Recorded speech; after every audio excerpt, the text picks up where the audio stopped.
I want you to receive this in the stillness within your own heart. For there are truths that can only be discerned when your soul is no longer swept away by the noise of the world. There are moments along your journey when I do not come with thunder or overwhelming displays of power, but I reach you like the first light of dawn, so gentle that, if you are not watchful, you might dismiss it as nothing more than a passing sensation. Yet it is precisely within that gentleness that I am preserving you from dangers you have not yet perceived. I have placed within you the signals of the Holy Spirit's subtle stirrings in your conscience. At times, an uneasiness without clear explanation. At times, a pause that compels you to stop in the middle of choices that seem entirely reasonable. This is not condemnation, nor is it abandonment. The Lord is my light and my salvation, Psalm 27:1. And that light does not merely illuminate the path ahead, it also exposes the places where you are about to step into harm. You may have often assumed that these inner promptings were merely your imagination, that such restlessness was a form of weakness. But I tell you, my sheep hear my voice, John 10:27. My voice never comes to destroy you, it always leads you back toward life. And at times, warning itself is the deepest expression of love. For no one who truly loves remains silent when they see the one they cherish drawing near the edge. There are moments when you choose the shorter path, the easier one, the road with less resistance, yet it quietly leads you further away from me without your awareness. I do not stand there casting anger upon you. Instead, I place light beneath your feet. As it is written, the Lord disciplines those he loves, as a father corrects the son in whom he delights, Proverbs 3:12. That light may make you uncomfortable, for it reveals what you would rather ignore. But if you turn away from it, you will step into the very darkness I have been trying to keep you from. I remember Jonah, who was sent to deliver a warning to Nineveh, yet he fled.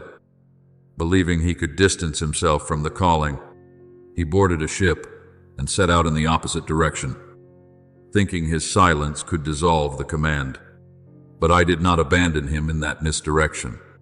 A storm arose upon the sea not to destroy him, but to prevent him from going further down the wrong path. He was cast into the waters, and a great fish swallowed him. This was not blind punishment, but a restraining embrace in the midst of desperation, keeping him from sinking any deeper. In the darkness within the belly of the fish, Jonah came to his senses, and from what seemed like an ending, it became a turning point. Salvation belongs to the Lord, Jonah 2:9. And even when a person runs, my love follows until they return. Do you see? I did not let Jonah be lost. I held him, even through a way he did not expect, in order to preserve the mission within him. Do you see? Even in the midst of turmoil, the first thing I do is not to judge, but to save. For true love does not wait for perfection before it acts. Perhaps you are in a season where you sense many inner promptings, yet you do not fully understand them. You may think you are being restricted, but in truth, I am guarding your steps from unseen pitfalls. I will instruct you and teach you in the way you should go, Psalm 32:8. But you must be willing to pause in order to listen. I do not want you to walk in fear, but neither do I want you to walk in unawareness. For unawareness can lead you further than you could ever imagine. And when you turn back to look, I do not want you to see a path of ruin, but a journey where I was always there, holding you back at the right moment. If today you feel a certain stirring within your heart, do not dismiss it too quickly. Remain long enough to listen more clearly, for it may be within that very stillness that I am preventing a storm not yet formed, keeping you from a choice you would not wish to step into. My child, I have never left you, even when you thought you were walking alone. Every warning, every sacred unease, is a sign that I am very near. I do not speak to instill fear in you, but that you may live. And if you are willing to pause, you will realize that my hand has never left you, not even for a single moment. I want you to understand this, not as a rebuke, but as an awakening spoken from the deepest place of an unfailing love. There are times when you think you still have plenty of time. Yet in reality, you are standing very close to the boundary of things that cannot be undone. Delay never comes to you with weapons or loud noises. It wraps itself in softness, gentle, quiet, almost like a lullaby. It whispers to you, later will do. Not now. There is still time. Yet within that there is still time. The most important doors of your life are quietly closing, and you do not hear the sound. Do you recognize it, even in your daily life? I have sown small signs within you, an unexplainable restlessness, a night of incomplete sleep, a familiar joy that suddenly feels dim, a deep inner sense that something must change. A man's heart plans his way, but the Lord directs his steps, Proverbs 16:9. What you think is random is, in truth, the markers I have placed along your path, not to frighten you, but to keep you from going astray. But if you continue in haste, in constant busyness, in postponing what I am gently reminding you within your heart, then you are the one pushing yourself further away from what matters most. It is not that I have left you, rather, you are running without watching the path, and I, in the love of a father, still walk beside you, still speak, still place small signs before you so that you may pause. I recall the parable of the 10 virgins that I spoke in the scriptures. 5 were wise and brought oil for their lamps, while 5 were foolish and made no preparation. When the bridegroom came unexpectedly, the wise entered the wedding feast, but the others were left outside in the lateness of their own delay. And I said, watch therefore, for you know neither the day nor the hour. Matthew 25:13. This is not a word meant to instill fear, but an invitation to wakefulness, for there are moments in life that cannot be repeated, and opportunities that, once missed, will not return in the same way again. My beloved, I have not set traps along your path. The enemy of your soul is the one who sows distraction and delay, persuading you that everything can be put off until later. But I am different. I place light upon each of your steps, not a light that blinds you, but one that is sufficient for you to see clearly where you are going. Your word is a lamp to my feet and a light to my path. Psalm 119:105. That light does not force you. It invites you to walk in awareness. I do not depart from you, even when you no longer perceive my presence clearly. There are times when you think I am silent, yet I am speaking in ways you have not yet learned to hear. That silence is not absence. It is a space for you to recognize that I am still there, nearer than your very breath. But if you fill your life with the noise of delay, of busyness, of what is unnecessary, you will no longer hear that whisper. I want you to remember Peter when he walked upon the water. As long as his eyes were fixed on me, he was able to walk upon what was impossible. But when he looked at the wind and the waves, he began to sink. In that very moment, I did not stand at a distance. I reached out my hand immediately. O you of little faith, why did you doubt? Matthew 14:31. Not to condemn, but to draw him back into life. Do you see? Even when you waver because of delay, I am never absent from your life. Perhaps you think you are waiting for the right moment, but I tell you this, the moment does not simply arrive, it is stepped into today. If you hear his voice, do not harden your hearts, Hebrews 3:15. For today is where life is unfolding. Tomorrow promises nothing, and delay if prolonged long enough, will turn what is alive into memories filled with regret. I am calling you not to take away your freedom, but to lead you into a fuller life. I remind you not because you are weak, but because you are precious. A true father does not remain silent when his child is approaching danger. Neither do I. Every prompting within your heart is not pressure, but a gentle hand drawing you back, so that you do not step into what would later bring regret. Listen to me today, not with fear, but with the awareness that true love never allows you to drift away in silence. And if you pause, even for a moment, you will see that I have never left you. And every one of my reminders carries the form of a love that is keeping you from what you cannot yet save yourself from. If today your heart stirs as you encounter these words, do not quickly dismiss it as a fleeting emotion.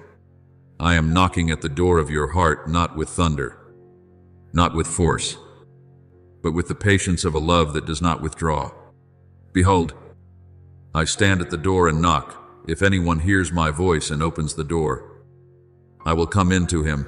Revelation 3:20. That knocking does not break in, yet it is clear enough for a sleeping soul to awaken. I am not calling you back so that you would fear yourself, nor to bind you in guilt. I call you so that you may return to true life. For I know there are paths you have walked for so long in unawareness that you no longer recognize what is light and what has become a habit that quietly diminishes you. Yet, if you pause for even a single moment, if you turn ever so slightly, you will find that I am already there, no farther than a single step away. Understand this, I do not require you to run quickly. I do not measure you by speed, but by direction. One step turning toward the light is more precious than 1,000 steps taken in darkness. Return to me, and I will return to you. Malachi 3:7. And from the very moment you choose to turn, I will walk with you, not leaving you to find your way alone, but ensuring that every step you take is upheld by my presence. As my light begins to shine more clearly in your life, you will start to see what was once hidden, not because I wish to make you afraid, but because light is truthful by nature. It reveals in order to heal. You will begin to realize that not everything familiar brings life. There are patterns repeated each day that seem harmless, yet quietly wear down your inner strength. A small habit, a seemingly insignificant choice, a way of spending time in aimlessness, a recurring loop of negative thoughts, a delay stretched out over time.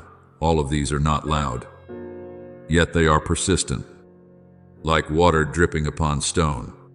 And one day, you will find yourself exhausted, not even knowing where it all began. Be very careful. Then, how you live not as unwise, but as wise. Ephesians 5:15. The wisdom I give you is not for you to control everything by your own strength, but for you to discern what is nourishing you and what is draining you. I do not come to point a finger in condemnation at your habits, but to walk with you as you untangle what has become unconscious within you. In the same way, you may be living a life that appears full, yet is lacking true life. You may be doing many things, while your soul is quietly drying up without your awareness. And I am gently drawing you back to what is essential, my presence within every rhythm of your life.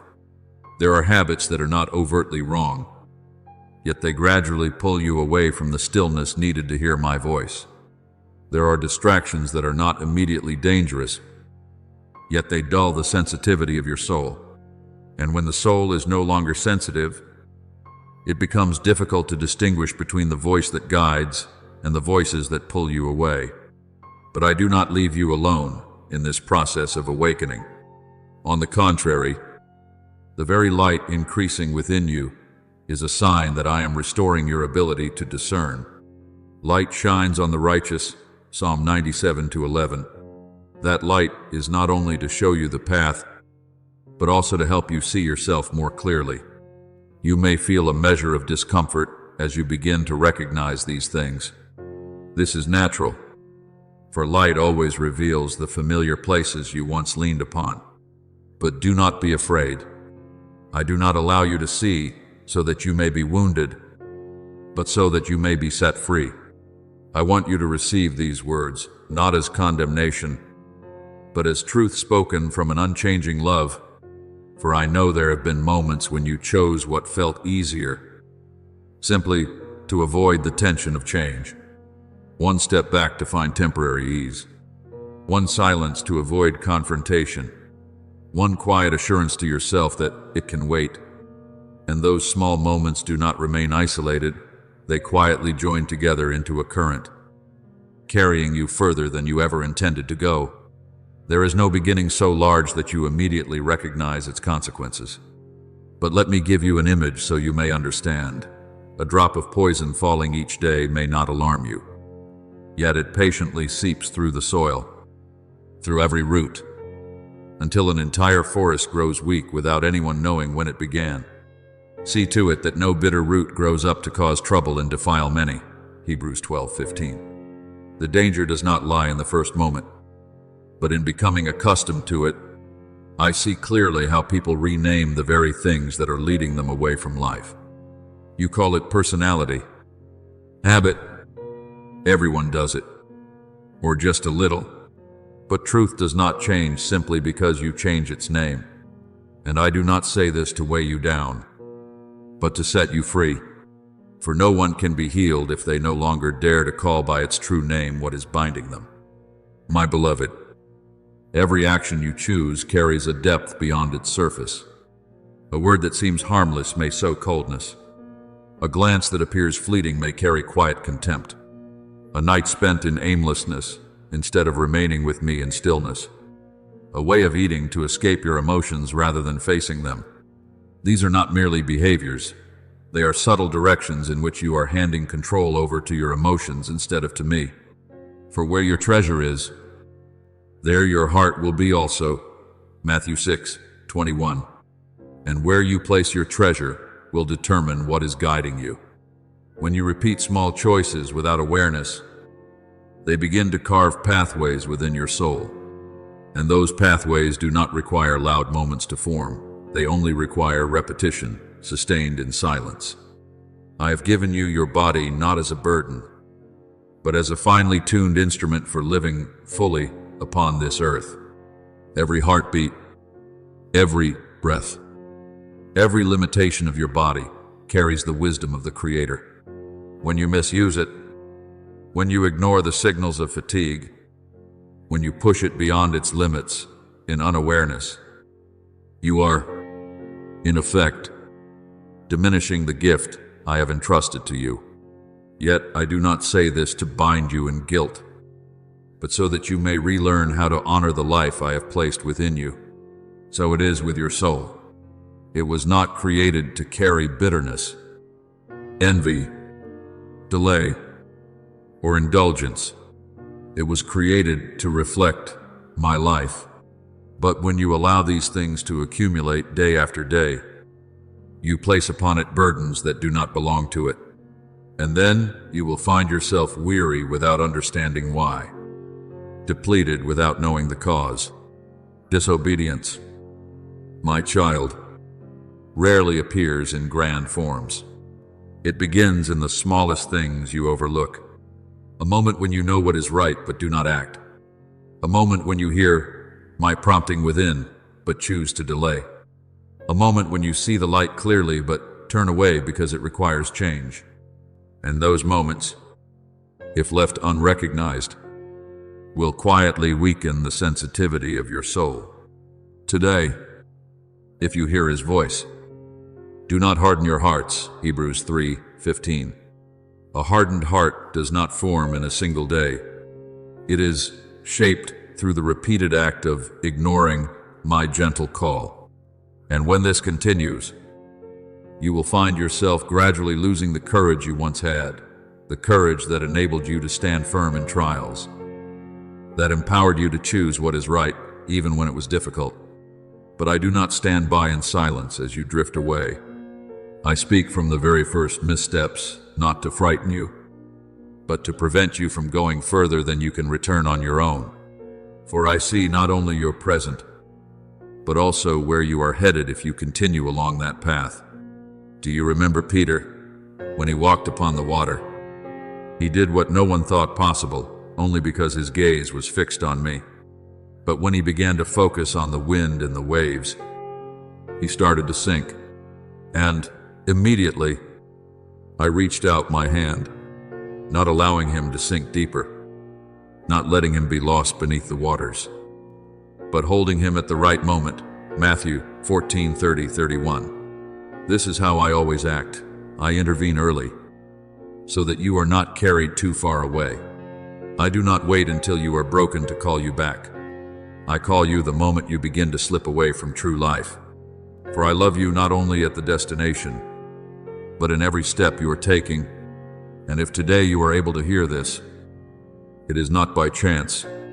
It is a sign that I am still preserving you, still drawing you back into awareness, into the light, and into the path you were created to walk. I do not call you into a life merely to avoid what is wrong, nor do I lead you only so that you may remain safe in the limited way the world understands. I call you into fullness of life, where your soul is awakened, where your mind is no longer clouded, and where each day is no longer a cycle of mere existence, but a living stream of light and wisdom. I have come that they may have life, and have it abundantly. John 10:10. This is not a distant promise, but a reality I desire for you to step into with every breath. But you must understand, this life does not come automatically.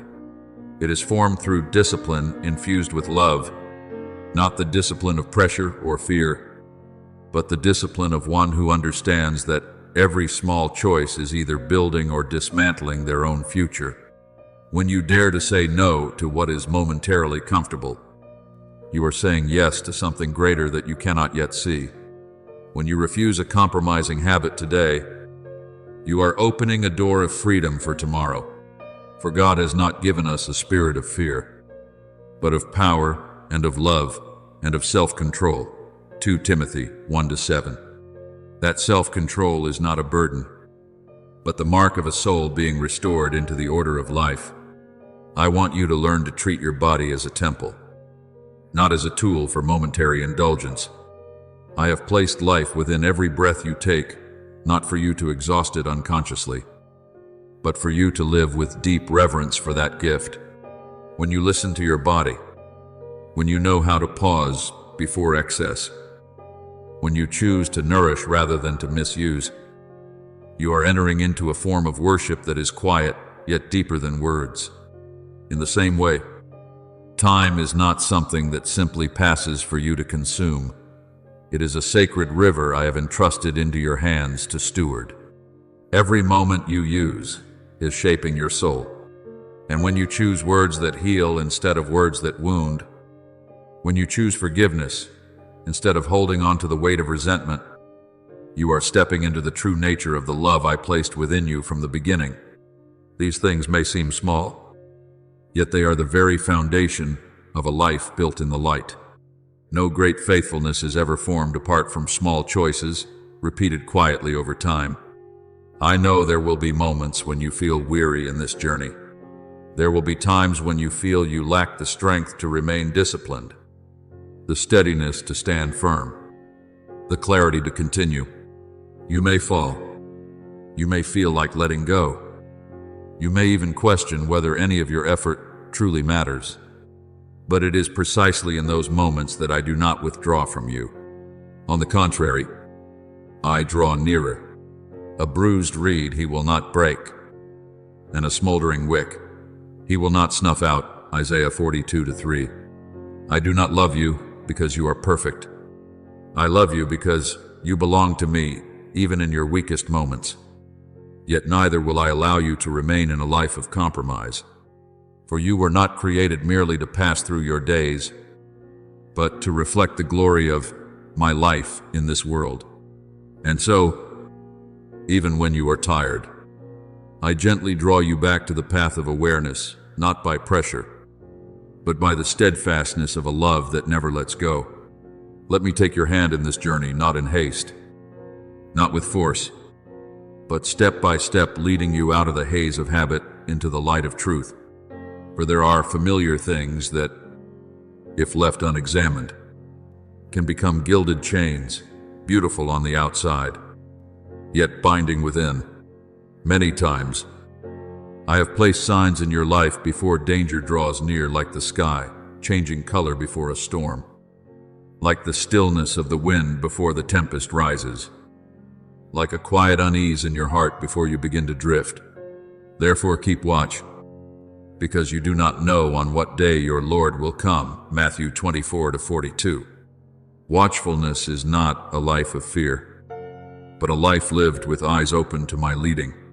I do not act only after everything has fallen apart. I intervene when you have just begun to stray, not because you are weak, but because you are precious, not because you are lacking, but because you carry a value you have not yet fully seen.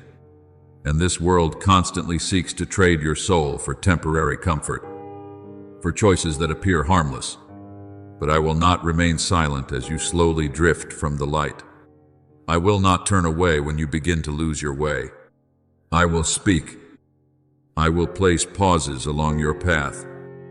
I will interrupt the things that are pulling you away from true life, not to cause you pain, but to rescue you from a loss far greater than anything you can imagine. And if you are able to hear me today, it is not by chance. It is a reminder that I am still here, going before you, walking beside you, and holding you back even before you realize that you are being carefully preserved with every step. I want you to pause for a few breaths and receive this, not with your ears, but with your soul. Do not mistake my silence for absence, nor interpret the firmness of love as abandonment. There are times when I do not speak much, yet that does not mean I am not acting. There are times when I do not indulge what feels comfortable to you, yet that does not mean I have drawn away. On the contrary, it is often when you think you have been left alone that I am intervening most deeply in the direction of your life. For the Lord disciplines the one he loves, as a father disciplines the son he delights in. Proverbs 3:12. That discipline is not punishment, but a restraining hand that holds you back before you fall into something whose consequences you do not yet fully understand. My child, there are forms of mercy that do not appear gentle on the surface. It may feel like a sudden pull when you are about to step into danger. It may come as a voice that startles you while you are rushing toward something that seems right. It may appear as an inner disruption, as the loss of a false stability you once depended on.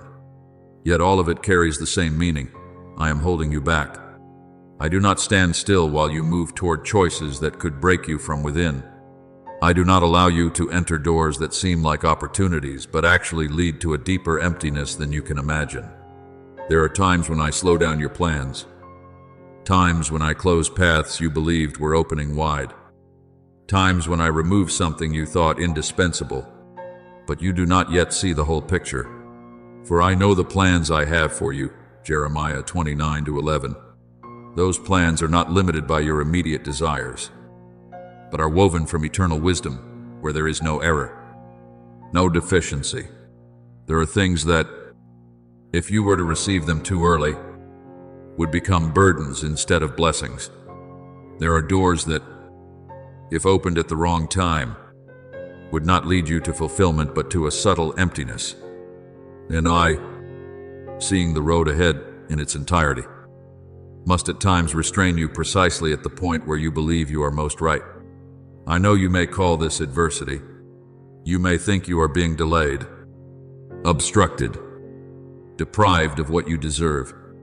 But I tell you, nothing in my hands is ever a true loss to you. There is only exchange, something better, deeper, more real that you have not yet perceived. My beloved, learn to listen to the quiet places within your heart, for there, I am still speaking, not with noise, not with pressure, but with the gentle clarity of one who never contradicts true life. When you sense a small prompting that restrains you from continuing in a certain direction, it is not random anxiety.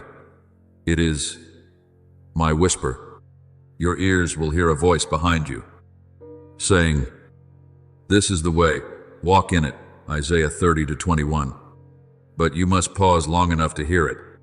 If you keep running, if you keep filling your life with the noise of hurried choices, you will lose the ability to distinguish between guidance and the impulses of your own emotions. I do not warn once and then fall silent. I am patient. I remind you again. I knock more than once. But you must also understand this.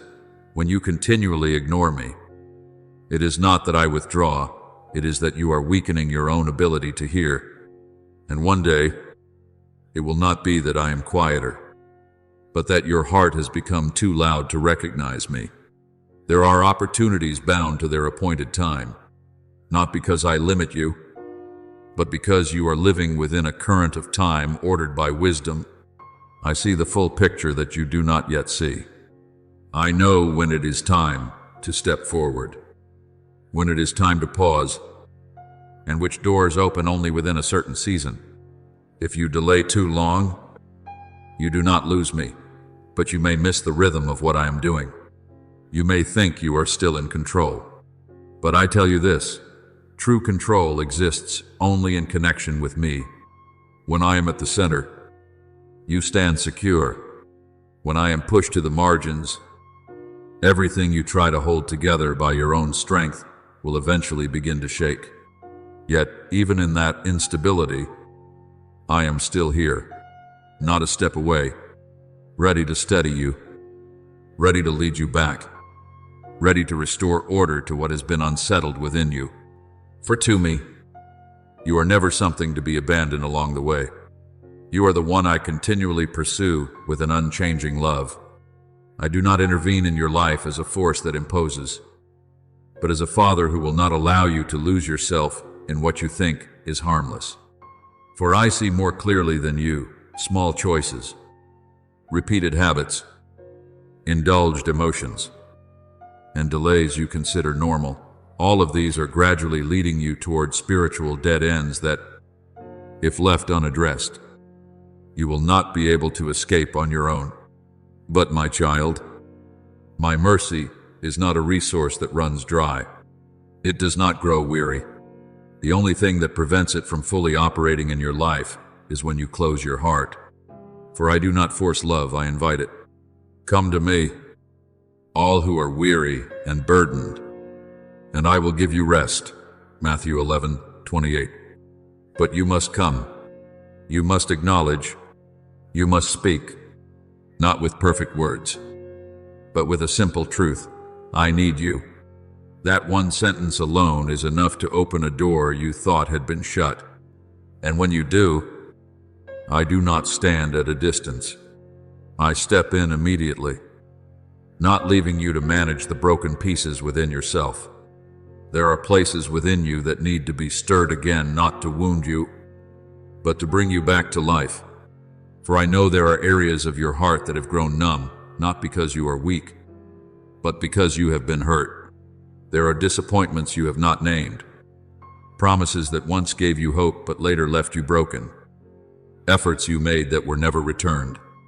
And so, you have learned to withdraw, to dim your hope, to soften your feelings, to live safely within a quiet numbness.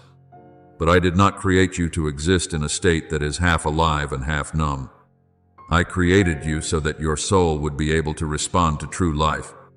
I will give you a new heart and put a new spirit within you. Ezekiel 36:26. That renewal is not merely an outward change, but a resurrection from within the very places that once seemed incapable of feeling again. I desire to awaken in you what you thought had fallen asleep, the capacity to hope, the ability to love, the trust you once lost, not through force, but through the gentle yet profound touch of my spirit. And when this happens, you will realize that you are no longer bound by the old layers that once enclosed you. My child, A storm may be drawing near in your life, not to destroy you, but to reveal what is truly standing firm and what is unstable. Yet remember, the Lord is a stronghold in the day of trouble. Nahum 1-7. When you hold fast to me, no force can carry you away from my keeping. But today, I want to lead you into a deeper level of awareness. For you are living in a world where many things are called freedom. Yet not every form of freedom brings life. There are things that appear to be freedom, but are in truth a cleverly disguised form of bondage. There are choices that offer immediate comfort, yet quietly take away your capacity for true freedom. You will know the truth, and the truth will set you free. John 8:32. Yet truth is not always comfortable at first, because it confronts what you have grown accustomed to calling normal. There are things you believe to be your own choices, yet they are in fact unconscious reactions to emotions, pressures, or habits. There are things you call freedom, but they are merely the repetition of old patterns that keep you trapped in a cycle with no way out. And I do not say this to frighten you, but to help you see clearly. True freedom never comes from doing whatever you desire in the moment. My beloved, I do not deny your emotions. I created you with the capacity to feel, to be moved, to love, to grieve, to rejoice. But I want you to understand something deeper. Emotions were not designed to be your guide. They are like the waves of the sea, beautiful, powerful, capable of lifting you in a moment, yet just as capable of pulling you off course if you cling to them too tightly. The heart is deceitful above all things. Jeremiah 17:9 is not spoken so that you would despise yourself, but so that you would understand. You cannot build a stable life upon the shifting ground within you. Emotions can carry you to peaks of passion, only to draw you down into confusion you cannot explain. One day you feel strong enough to overcome anything. The next, you feel like letting everything go. In one moment, you open your heart to others. In another, you wish to disappear from the world. If you allow your emotions to lead, you will live in constant fluctuation within yourself. But I do not fluctuate. Jesus Christ is the same yesterday and today and forever. Hebrews 13:8. That is why I invite you into obedience, not as a restriction of who you are, but as an anchor when everything within you feels unstable. Obedience to me is not the abandonment of your will, but the restoration of your will into its rightful order. It is when you say, no matter what I feel, I choose what I know is right in you. This is not the suppression of emotion, but the transcendence of emotion through a deeper awareness. I do not require you to be without emotion, but I invite you not to be ruled by it. For you were not created to be carried away by every inner wave. You were created to stand firm in me, even when your inner world is unsettled. I know you have stood in that tension before. There are times when my voice within you is gentle, almost a whisper, while your emotions are loud, intense, and easily capture your attention. And there have been moments when you followed your emotions not because you intended to walk away from me, but because in that moment they felt more real, more immediate, easier to hear. But my child, what is strong is not always what is right, and what is loud is not always what is true. Be still and know that I am God. Psalm 46:10. True understanding is born in stillness, not in being swept away. I do not judge you for the times you have been led by your emotions. I understand you more than you understand yourself. But I want you to begin observing what follows afterward. After a choice shaped by emotion, what remains within you? A lasting lightness, or a new emptiness? A deep peace, or a cycle of restless thoughts? True freedom is not the ability to do whatever you desire, but the ability to no longer be ruled by what binds you within, not led by fear, not pulled by emotion, not held back by the past, not shaped by the pressure of others. That is where obedience becomes a doorway, not a door of restriction, but a door of liberation from the very things that have been causing you to lose your direction. I have not come to make you smaller. I have come to make you more real. Not a version of yourself driven by every inner fluctuation, but a person grounded in the awareness that there is one who does not change, guiding every step you take. And if today you begin to recognize the difference between what you feel and what I am leading you into, that is not contradiction within you. It is the beginning of spiritual maturity, the place where you no longer live passively according to the waves, but begin to stand upon the voice of the one who never changes. I want you to receive this as something deeply established within your soul, not to impose upon you, but to free you from misunderstandings that have followed you for too long.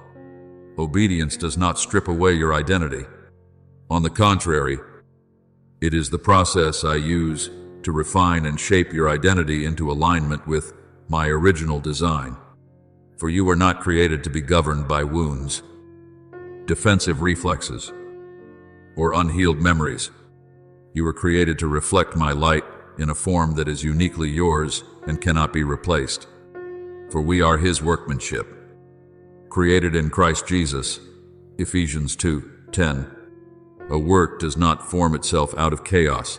It is crafted by one who has intention, wisdom, and perfect love. My beloved, when you step into obedience, you do not lose true agency. You are entrusting the steering of your life to the one who knows the path you have never walked. You may think that holding tightly to every decision is what keeps you safe. But I tell you, it is the attempt to control everything that exhausts you and leads you most easily astray. Obedience is not surrendering into passivity. It is trusting deeply enough that you no longer have to strain to hold everything together by your own strength. I do not want you to live as one who is constantly on guard, always defending yourself from everything, even from your own life. When you lay down your shield, it is not because you are weak, but because you recognize that you were not created to fight alone. I am the one who covers you. The Lord is your keeper. The Lord is your shade at your right hand. Psalm 121:5. My protection does not come after you fall. It goes before every step you take. There are things you call freedom, yet in truth, they are subtle dependencies on inner impulses that have not been brought into the light.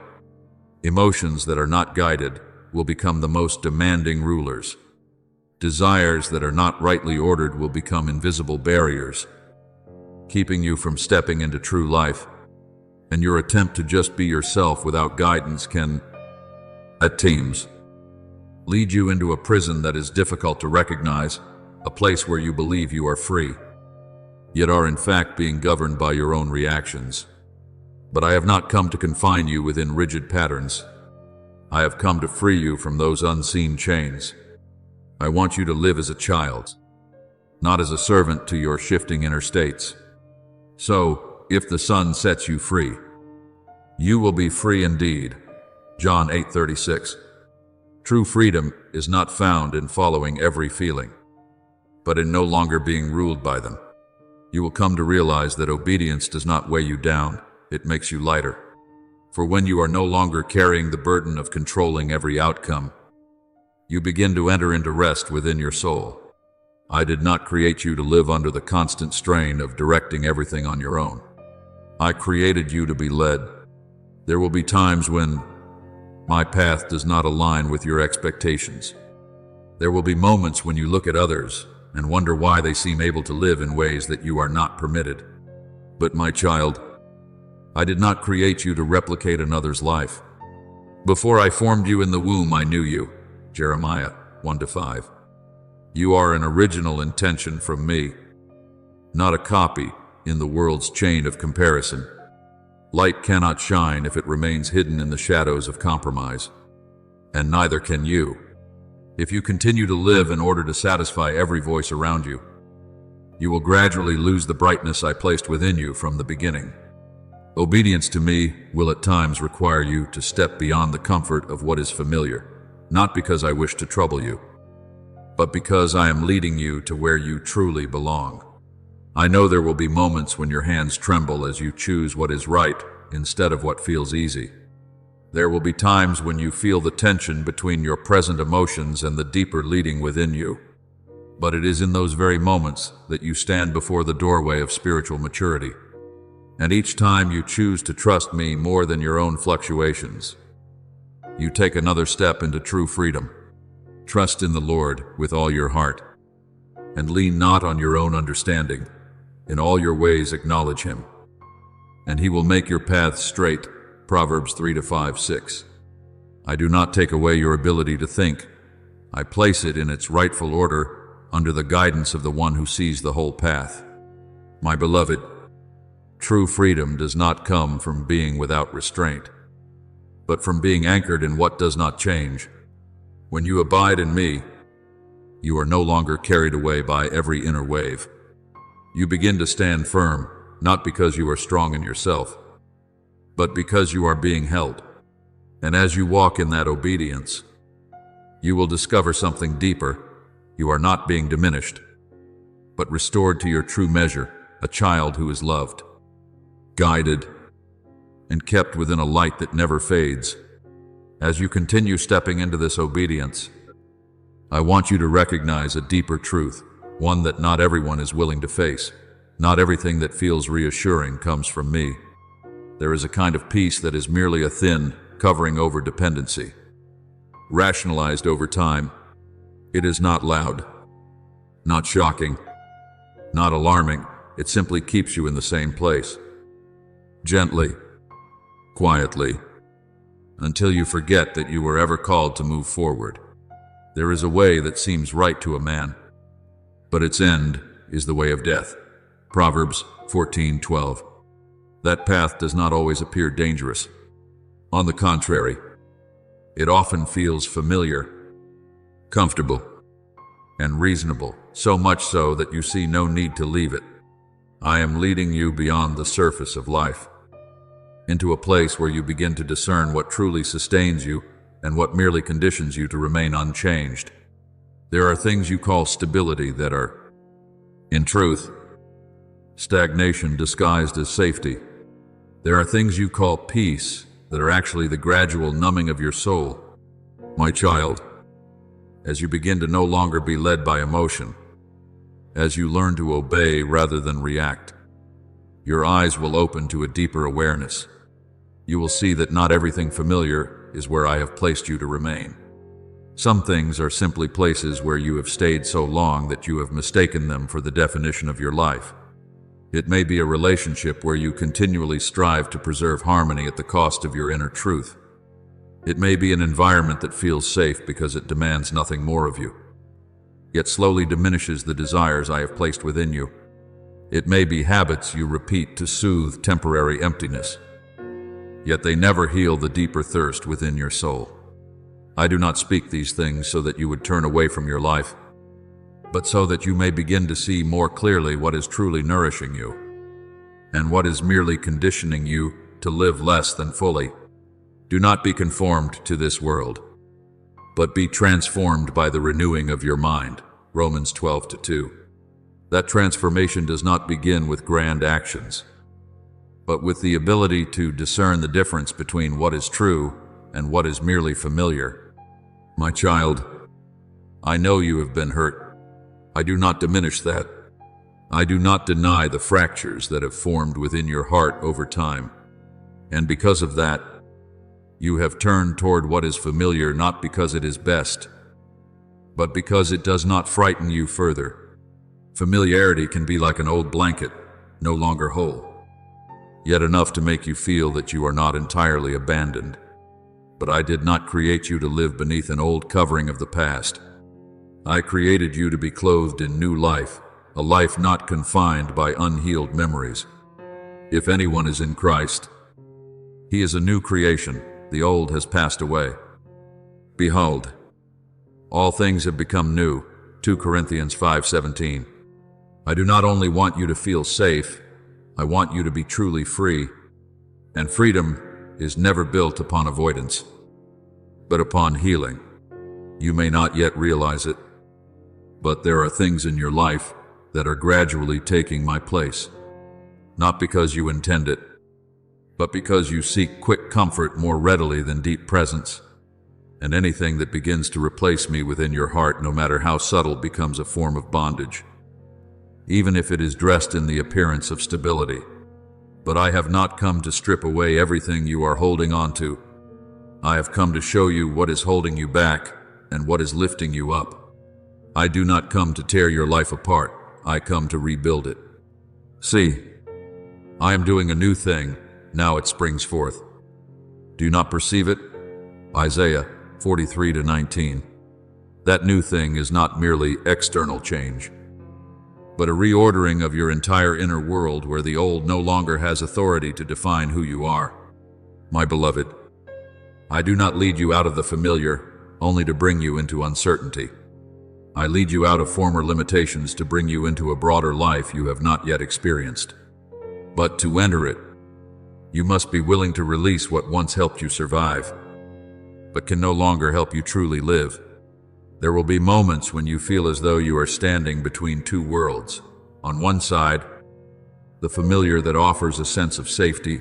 On the other, my calling, leading you into what is unknown.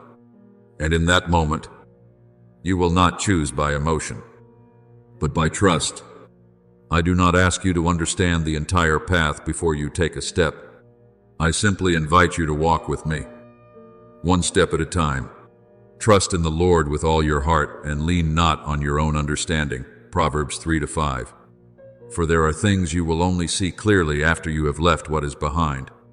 You will come to understand that true freedom is not the absence of all constraint, but the absence of bondage to what is misaligned, no longer being pulled by unconscious habits, no longer being held back by fears disguised as stability. And as you walk with me through this process, you will discover something. What you once believed to be safe was only a place of temporary shelter. What I have prepared for you, that is where you truly belong. Not because it is easier, but because it is more real. Not because it is familiar, but because it frees you to become who you are in a light that is no longer obscured. I want you to receive this not as pressure, but as an awakening born of a love that does not grow weary. There are things you continue to hold on to simply because they have been there for so long that you no longer question whether they still belong in your life. But my child, time is not the measure of value. Something that has endured does not mean it still carries life. Test all things. Hold fast what is good. 1 Thessalonians 5:21. Wisdom is not found in keeping everything, but in discerning what nourishes you and what slowly drains you. Let me give you an image so you may see more clearly. There are things like a tree that has become hollow from within. Outwardly, it still stands familiar, even reassuring because it has long been part of your life. But within, life has departed. It no longer bears fruit, no longer offers shade, no longer nourishes anything. It remains only as the shape of the past. And if you keep it simply because it is familiar, you are allowing something lifeless to occupy space in the garden I desire to renew within you.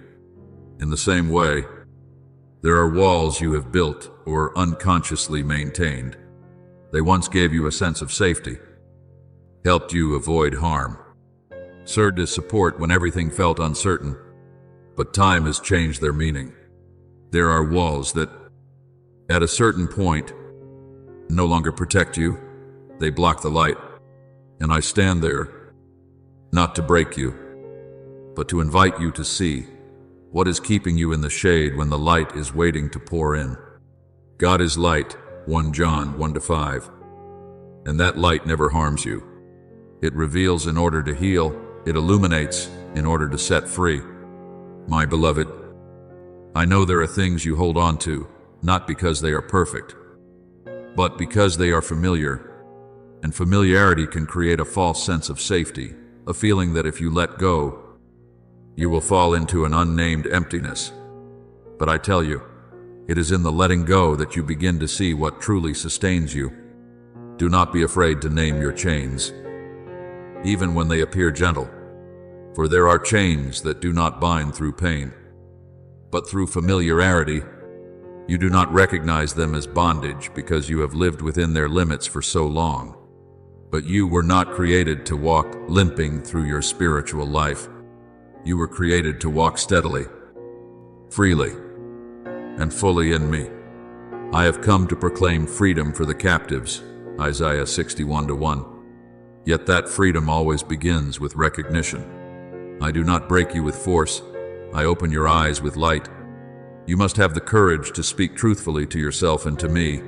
I have held on to this for too long, not because it still lives, but because I fear the emptiness if I release it. And that truth, though fragile, becomes the very beginning of freedom. You will know the truth, and the truth will set you free. John 8:32. It is not emotional intensity that frees you, nor your own striving, but truth acknowledged in the light of my presence. I do not come to snatch from your hands what you are holding. I come to help you open them, and the difference is essential. I do not take away in order to leave you empty, but to fill you with what is better, more alive, and more aligned with who you truly are. But you must be willing to cooperate. I do not force healing, I invite it. I place before you a question, not to condemn, but to awaken you. Is this still nourishing you? Or is it quietly draining the life within you? Perhaps you still love something, a relationship, an old dream, a habit that once felt like refuge. I do not deny that feeling, but I want you to discern clearly, is that love still leading you toward life? Or is it holding you in a cycle with no way forward? My beloved, there are chains that do not cause immediate pain. They do not suffocate you, nor do they make you collapse at once. They are more subtle than that. They dull you. They accustom you to not going further. They quietly erode the sharpness of your soul without your awareness. But I did not create you to live dimly within the confines of false safety. I created you to walk in the fullness of life. Stand firm, then, in the freedom for which Christ has set us free. Galatians 5:1. Freedom is not accidental. It is the result of a deliberate journey of release. And as you begin to let go of those worn things, as you allow me to touch the places that are familiar yet no longer alive, you will see this begin to happen. Light will start to enter, not loudly, but surely, not to break you, but to bring you into clarity like never before. And there, if you no longer turn away, if you do not retreat when the light reaches the deepest places within you, you will discover this: no darkness is stronger than truth, and no chain is stronger than the light I am shining into your soul. I want you to receive this, not as a threat, but as a gentle unveiling of light entering the places you have long avoided. Darkness is not only the absence of light, it is the environment where what remains unaddressed is allowed to grow without being questioned. And when something is not questioned, it gradually becomes a force that governs your life without your awareness. You may think, no one knows about this. You may reassure yourself that you are still in control. But I tell you the truth you need to hear. Nothing kept in darkness remains without shaping you from within. For darkness always creates the illusion of control, while in reality, you are being led by what you have not yet faced. But I do not come to you as an accuser. I do not stand before you as thunder of condemnation. I come as light patiently, waiting to be turned on in the room where you have grown accustomed to living in dimness. I am the light of the world. Whoever follows me will not walk in darkness. John 8:12. My light does not destroy you. It breaks the dominion of what has been hidden within you. There are things within you that have not been named, not because they are too great, but because you have learned to call them normal. And it is that normalization that makes them dangerous. For what is not named is not confronted. What is not confronted is not healed, and what is not healed continues to govern you. But, my child, it takes only a moment of honesty for everything to begin to change. The moment you dare to say, "Lord, this is what exists within me," its power has already begun to break, not because you are stronger than it, but because light has been invited into the very place where it has been hiding. I am not surprised by what you are wrestling with inside. I do not look at you with distance. I see you with a deeper understanding than you have of yourself. For many desires are not born from corruption, but from wounds that have not yet been touched. There are thirsts within you that are not wrong, but are signals of something that has been lacking for too long. You long to be recognized because there was a time you were overlooked. You seek control because you have known helplessness. You pursue intense stimulation because there are empty spaces within you that have been left unattended for too long. My beloved, light does not wound you. It reveals what has been there all along. And truth, even when it causes you to tremble, is always the only path that leads to real freedom. No freedom is built upon concealment. Freedom always begins with truth acknowledged. When you dare to confess, you do not become weaker, you become more real. And in my kingdom, authenticity is always the first doorway to transformation. You will know the truth, and the truth will set you free. John 8:32. Not perfection, not absolute self-control, but truth brought into the light. For the true power of darkness does not lie in its strength, but in human silence before it. When you remain silent, it grows. When you name it, it begins to lose its hold. When you pray, it can no longer remain hidden. And when you say, "Lord, this is me," in truth, that is not your end. It is the beginning of the freedom I have always been waiting to give you. My light does not only expose what is wrong, it also melts what your will alone cannot overcome. Your effort has value, but it is not the ultimate source of transformation. Light is what breaks the power of darkness naturally, without the need for prolonged striving. You will begin to realize that you no longer need to fear what is happening within you, not because those things disappear immediately, but because they no longer hold authority over you as they once did. This is the beginning of true strength, not when desire no longer exists, but when desire is no longer the one steering your life. I have not come to take life away from you, but to restore its flow. For I know that what is most precious within you is not the image you try to maintain before others, nor the achievements you pursue, but the very life I breathed into you from the beginning, a pure life, not yet distorted by fear or concealment. And I am leading you to a place where that life can flow freely again. But you must learn something essential. You do not need to wait until you feel whole before you come near to me. It is precisely in your inner struggle that I work most deeply. Light does not wait for you to be perfect. Light comes to make you whole. And when you allow me to enter those deepest places, you will discover something unexpected. There is nothing within you that must remain hidden in fear, for everything brought into the light begins to be healed. And in that healing, you will find a freedom no longer governed by darkness, but guided by the life flowing from me within you. If you are walking in a direction I have opened, you will recognize something distinct, even amid challenges, even amid uncertainty. There will be a quiet steadiness deep within you, not born of logic, but of my presence. But if what you experience is prolonged confusion, prolonged fear, prolonged disorientation, I want you to pause, not in panic, but to listen again. My beloved, there are things holding you back, not because you lack ability, but because you fear failure. You fear that if you step out, you will not be enough. You fear that if you release what is old, nothing new will come. You fear that if you commit, nothing will return to you. I know this. I see the tension within you. But I also want you to understand another truth.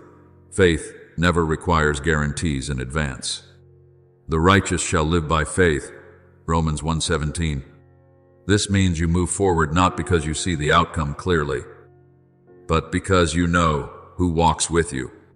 I do not promise you an easy path, but I promise you this. No act of faithfulness toward what is right will be wasted. No step you take in obedience will be meaningless. I am writing a new chapter in your life, not based on your past failures, nor on your fears, but on your present willingness, even if it is fragile, even if you are still learning, even if you still have many questions. And I want you to remember this: you never walk alone. There is no moment in this journey when I leave you. I will never leave you nor forsake you, Hebrews 13:5.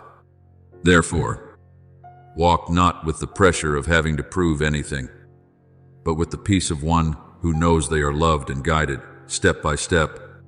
And in that peace, you will begin to realize you are not being slowed down, you are being formed.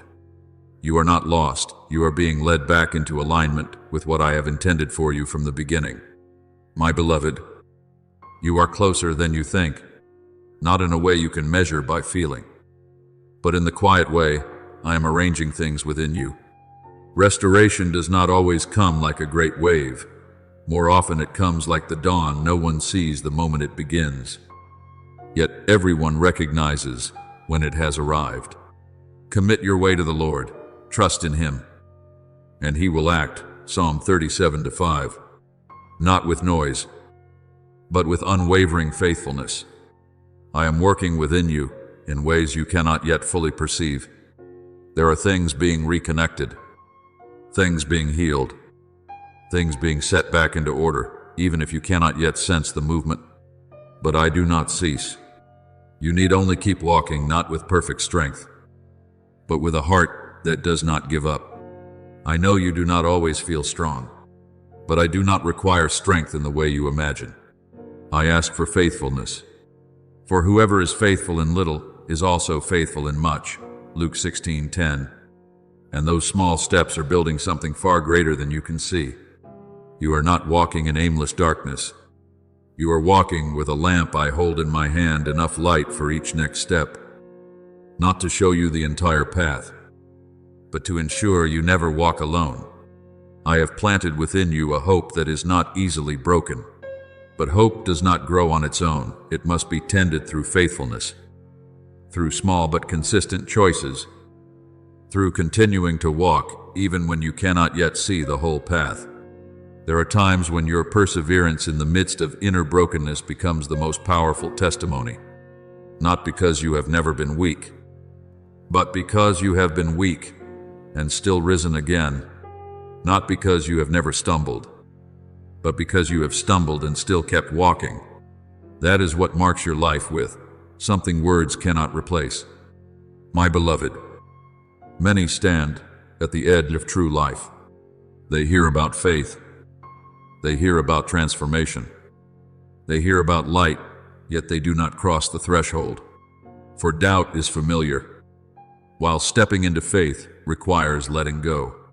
And so they remain in a place of almost changed, almost healed, almost free, but never fully stepping in. But you are not called to live in that in-between place. You have begun to see more clearly. You have begun to discern what is real and what is only a shadow. And the very fact that you are beginning to recognize this is a sign that I am awakening you more deeply. I know there are still days when you grow weary. There are moments when you sit and wonder whether all your effort has meaning. There are times when giving up seems easier than continuing, not because you are weak, but because you have endured enough to feel exhausted. A bruised reed he will not break, Isaiah 42:3. I do not stand at a distance when you grow weak. I do not withdraw when you slow down. I come near to preserve the life that remains within you, even if it feels like only a small flicker you can barely perceive. You are no longer walking merely out of effort. but because a flame within you has been rekindled. It may not be large at once, but it is real. And from that flame, light will begin to spread, not only for you, but for those around you who are still walking in dimness. Trust that the one who spoke and the universe came into being, Genesis 1-3, is the same one who is quietly weaving every detail of your personal life. Nothing in your journey lies outside my sight. Not a single moment is wasted. Not a single tear is forgotten. My beloved, I do not govern your life by randomness. I do not leave the fragments of your experiences scattered without purpose. There are pieces within you that you believe are broken, but in my hands, nothing is beyond restoration. And we know that in all things God works for the good of those who love him, Romans 8:28. Even what is imperfect, I am able to use to form something whole according to my way. Hold these words not only in your memory, but in the deepest place of your heart, the place you return to when everything around you grows dim. Let them become an anchor, not because the words themselves carry power, but because they remind you of the one who holds your entire journey. Like a compass in the night, it does not remove the darkness, but it keeps you from losing your direction. Like a whisper amid noise, it does not need to be loud, yet it is enough to draw you back to truth. That grace is not fragile.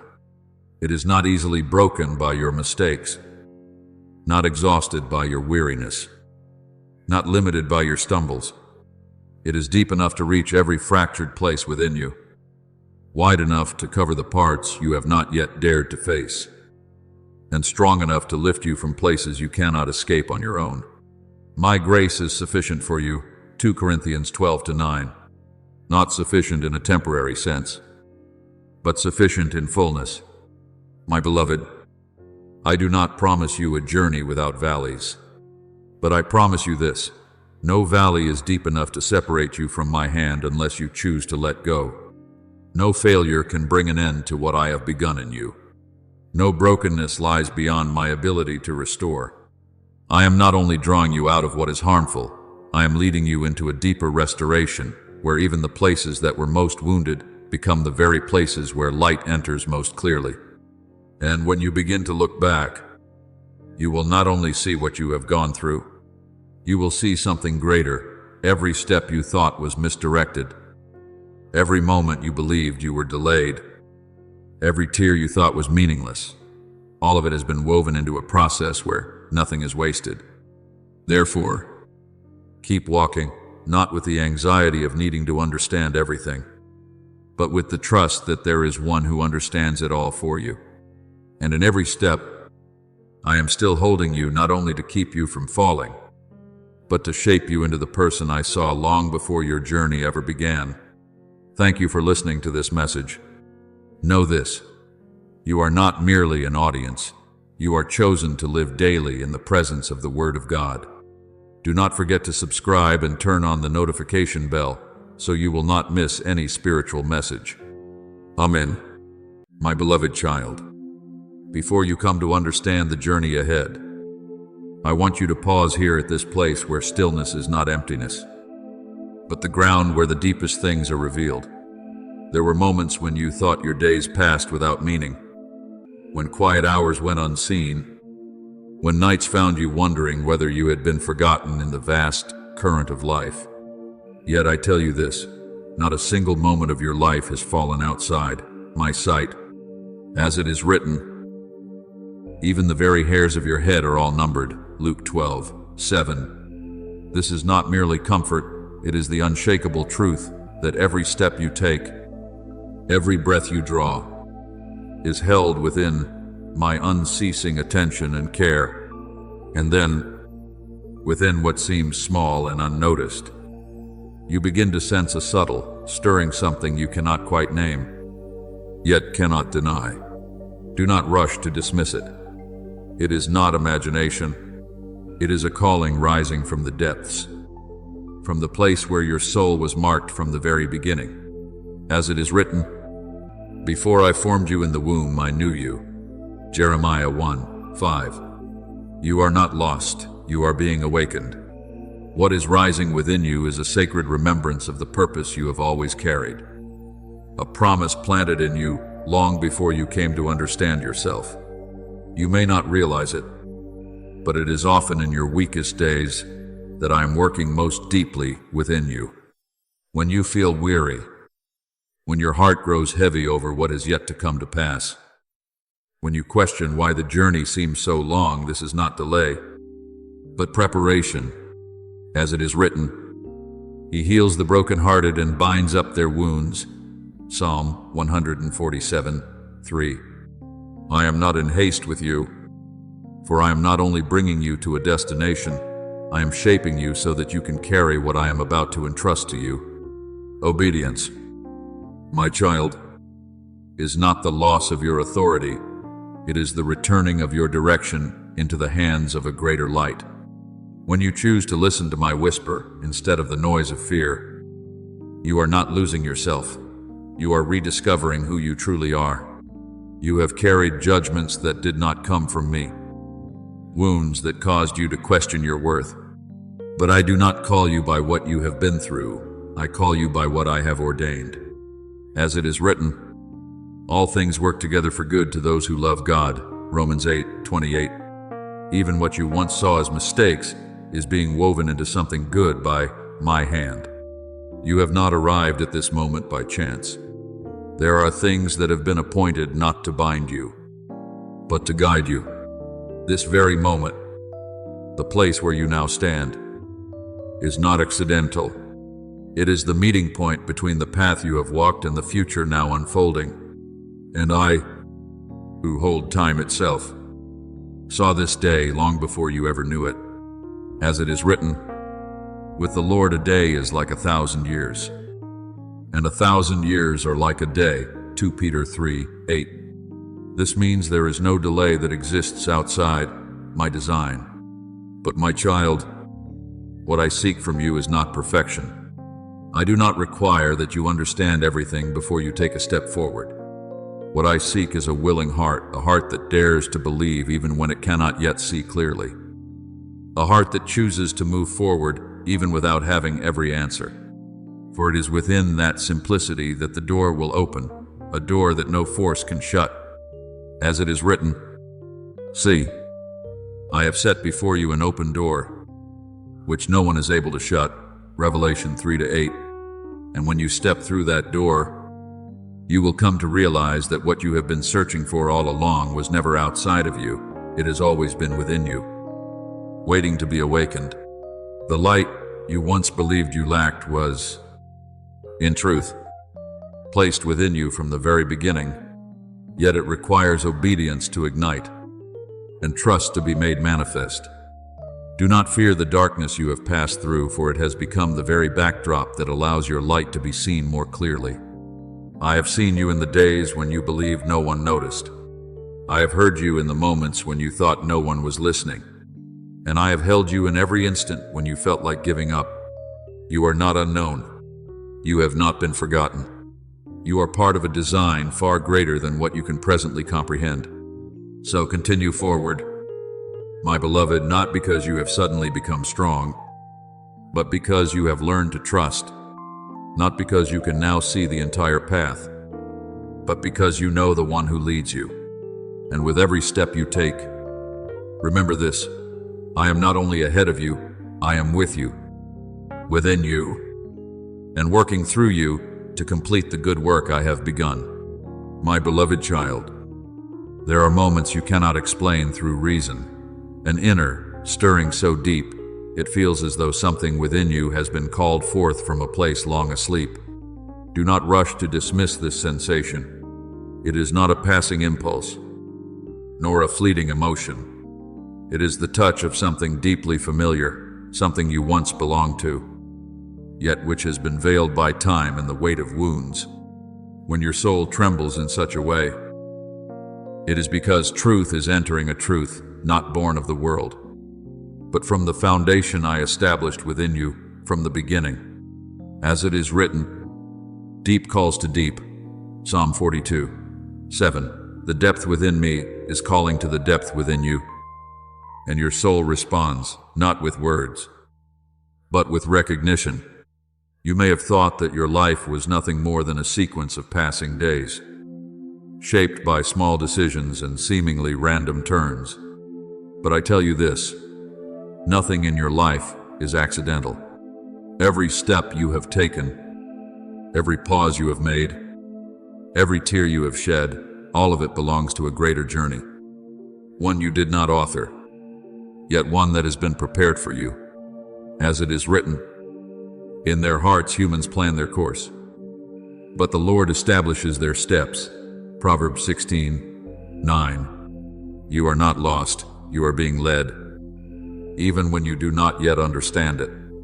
I have been with you in the days you believed you were left behind, when you placed your hand upon your chest and questioned who you truly were, when you felt like a stranger within your own life.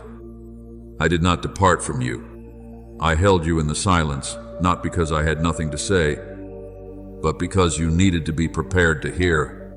There are truths that can only be entrusted when your heart has become soft enough, open enough, and ready to receive them without distortion from fear or doubt. As it is written, be still and know that I am God. Psalm 46:10. It was within that stillness that I preserved your soul from breaking. And now, what you are feeling is not weakness, it is awakening. When you sense something reaching the deepest parts of you, it is not a sign of fragility, but evidence that the outer shell has begun to crack so that light may enter. You are being awakened from the false definitions you once accepted, that you are not enough, that you are unworthy, that you are insignificant. But I have never called you by those names. As it is written, you are a chosen people, a royal priesthood. 1 Peter 2:9. Your identity does not come from what others have spoken over you. It comes from the word I have spoken over your life. Remember Samuel when he was still a child. In the stillness of the night, he heard a voice calling, yet he did not immediately recognize that it was me. He ran to Eli, thinking it was the voice of a man, but when he was guided, he learned how to respond. Speak, Lord, for your servant is listening. 1 Samuel 3:10. You, too, are in that very moment, a moment where the call does not come with loud sound, but with a quiet stirring within your soul. And what I seek from you is not absolute certainty, but a heart willing to listen.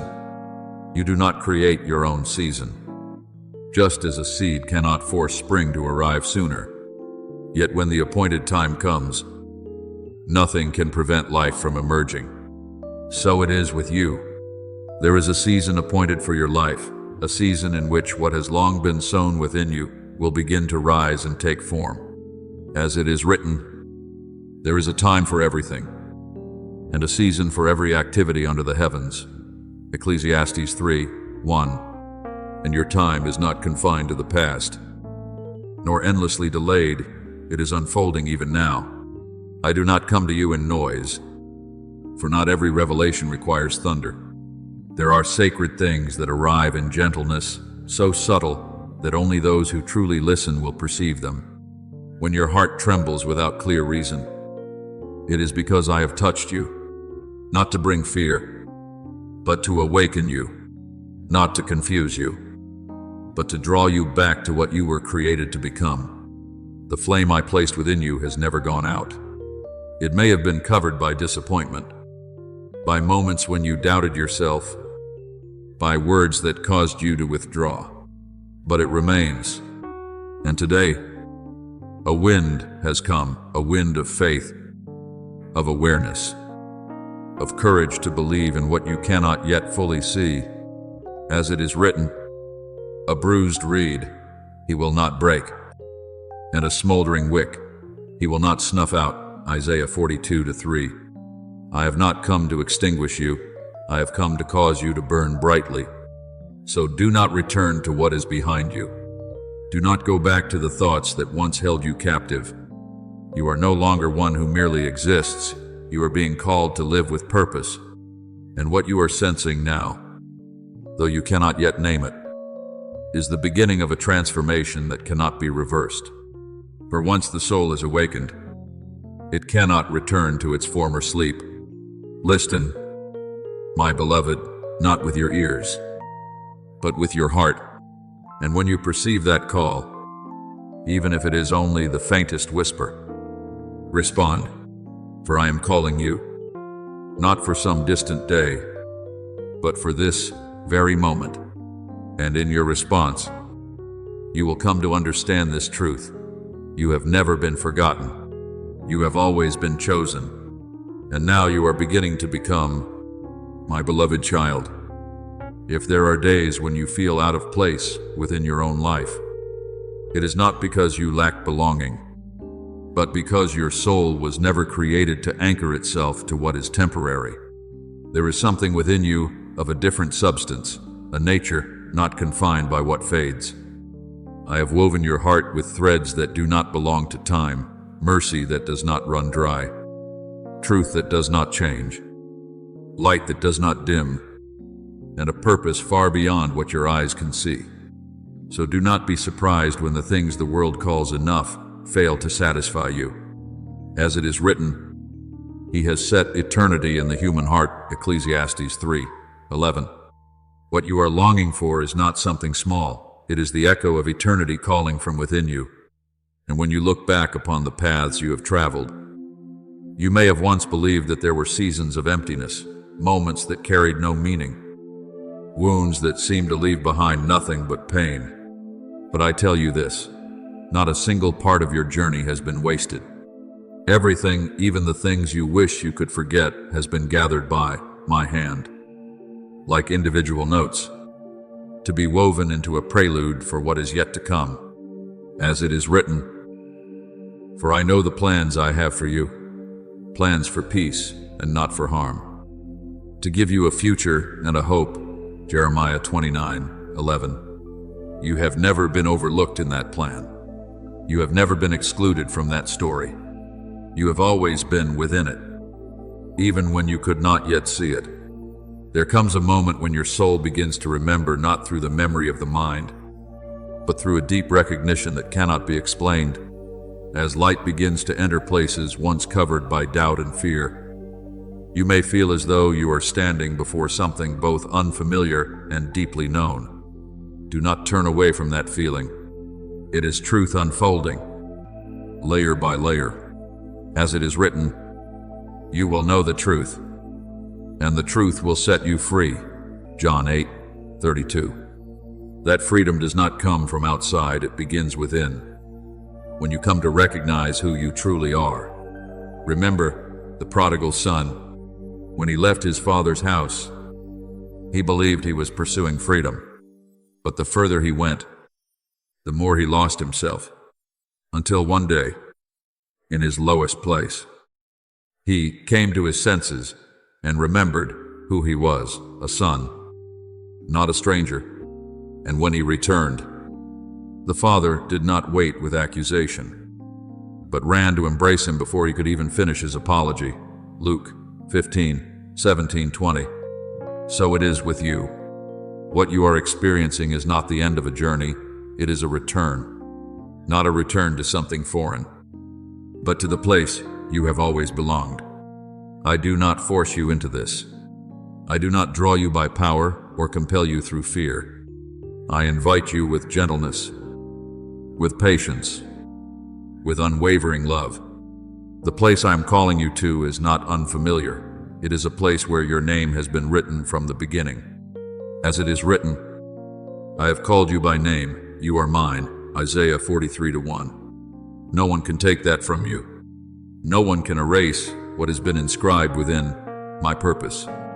Do you feel your heart trembling? Not because you are weak, but because your soul is recognizing something real. As you stand at the threshold between what is familiar and what is unfolding, that trembling is not the sign of fear, it is the sign of life in motion. As it is written, For God has not given us a spirit of fear, but of power and of love and of a sound mind. 2 Timothy 1-7. What you are feeling is not diminishing you, it is expanding you. I see that you are beginning to see with different eyes, not merely the eyes of reason, but the eyes of the soul. You no longer ask, "Why me?" as you once did. Instead, a gentle whisper begins to rise within you. Perhaps I have always belonged to this. And my child, that is the truth. You are not misplaced. You have not arrived at the wrong time. You have not walked the wrong path. As it is written, the steps of the righteous are ordered by the Lord, Psalm 37-23. All the scars you carry are no longer signs of failure. They are evidence that you have endured and are still standing. And now, I am gathering all those scattered pieces, not to remind you of your past, but to reveal a new image, the image of a soul awakened. You are no longer one who is searching, you are one who is being called. And as you stand within this very moment, you will begin to feel a quiet release spreading through you, gentle, unforced, not overwhelming, yet clear enough for you to know that something has shifted, not because your circumstances have suddenly changed, but because something within you has begun to recognize what has always been there. As it is written, the kingdom of God is within you. Luke 17:21. I delight that you have not turned away from what is sacredly unfolding within you. For it is in this quiet obedience that what I placed inside you from the beginning begins to live again. It does not come from the outside, it rises from within, from the deepest place you once hesitated to touch. And if you listen closely, you will realize that this movement does not need noise to prove that it is real. So remain in this stillness. My beloved, do not rush to chase answers. Do not allow doubt to cover what you are sensing. Let that inner stirring lead you deeper, step by step, layer by layer. For I am here, not to push you away, but to draw you inward. And the place I am leading you to is the place you have always belonged.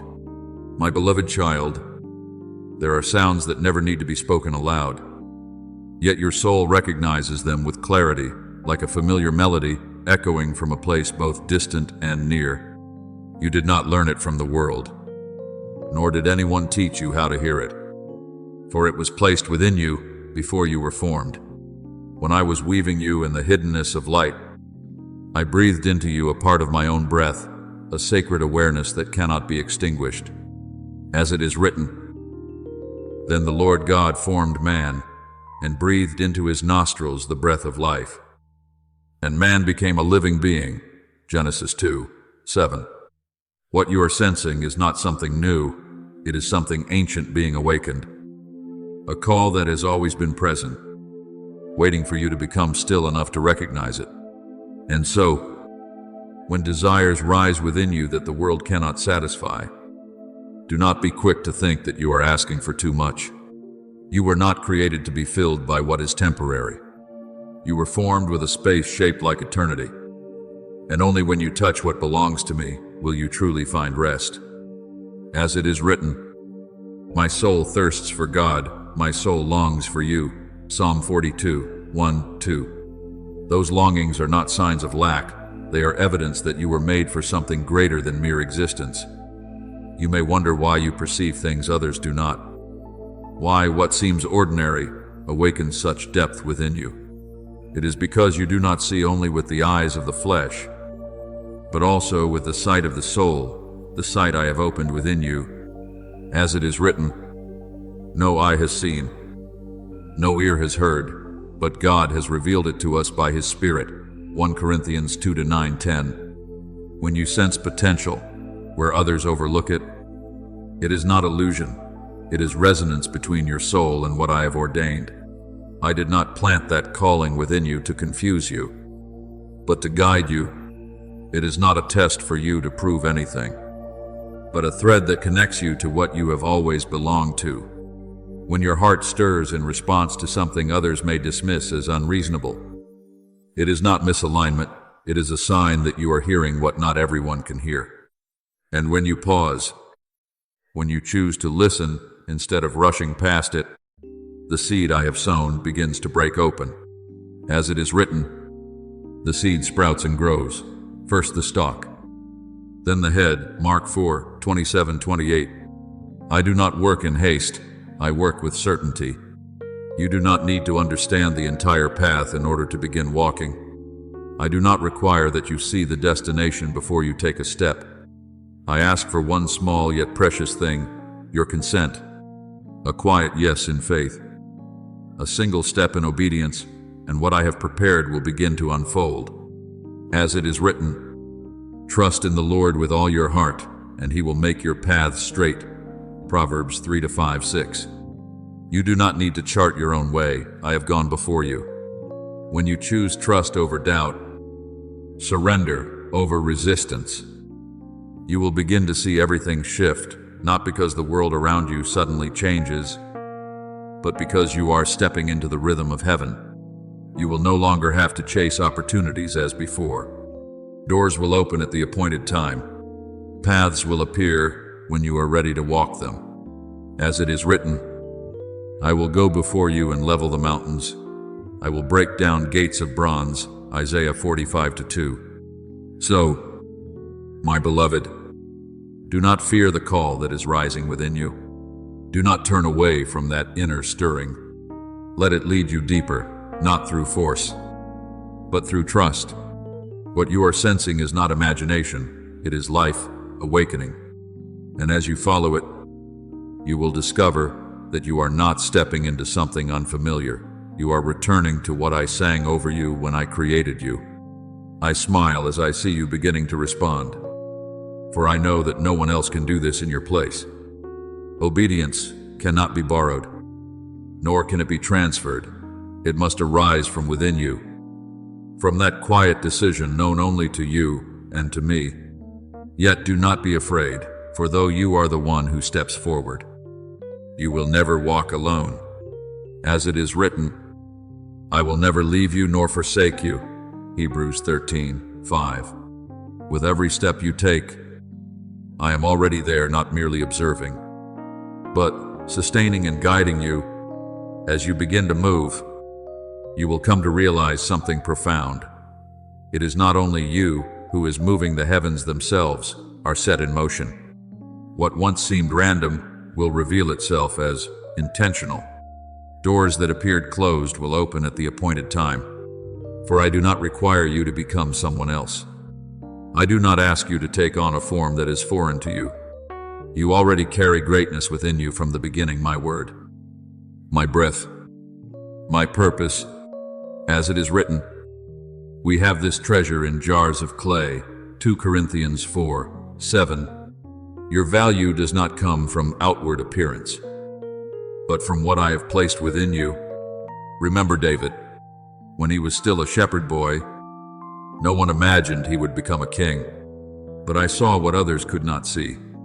And when he stepped forward to face Goliath, he did not carry another man's armor. He carried his trust in me. And it was that trust that enabled one who seemed small to overcome what an entire army feared. 1 Samuel 17. So it is with you. You do not need to become someone else to fulfill what I have entrusted to you. You only need to walk with what I have already placed within you. And my child, as you draw nearer to what I have ordained, do not be surprised if challenges begin to rise. There will be days when everything seems to stand against you. Moments when you feel attacked at your weakest, yet this is not a sign that you are on the wrong path. As it is written, we must go through many hardships to enter the kingdom of God. Acts 14:22. Obstacles are not evidence of failure, they are signs of nearness. The enemy does not concern itself with those who drift without direction. But when a soul begins to awaken, when a life begins to step into what has been appointed, opposition will arise, not because you are weak, but because what you carry is powerful. As it is written, the thief comes only to steal and kill and destroy. I have come that they may have life. John 10:10. The resistance you feel is not random. It is a response to the light rising within you. The light you carry is not something newly given in a recent moment. It has always been there, waiting for the time you would recognize it. And for that very reason, Darkness cannot tolerate your presence when you begin to walk in that light.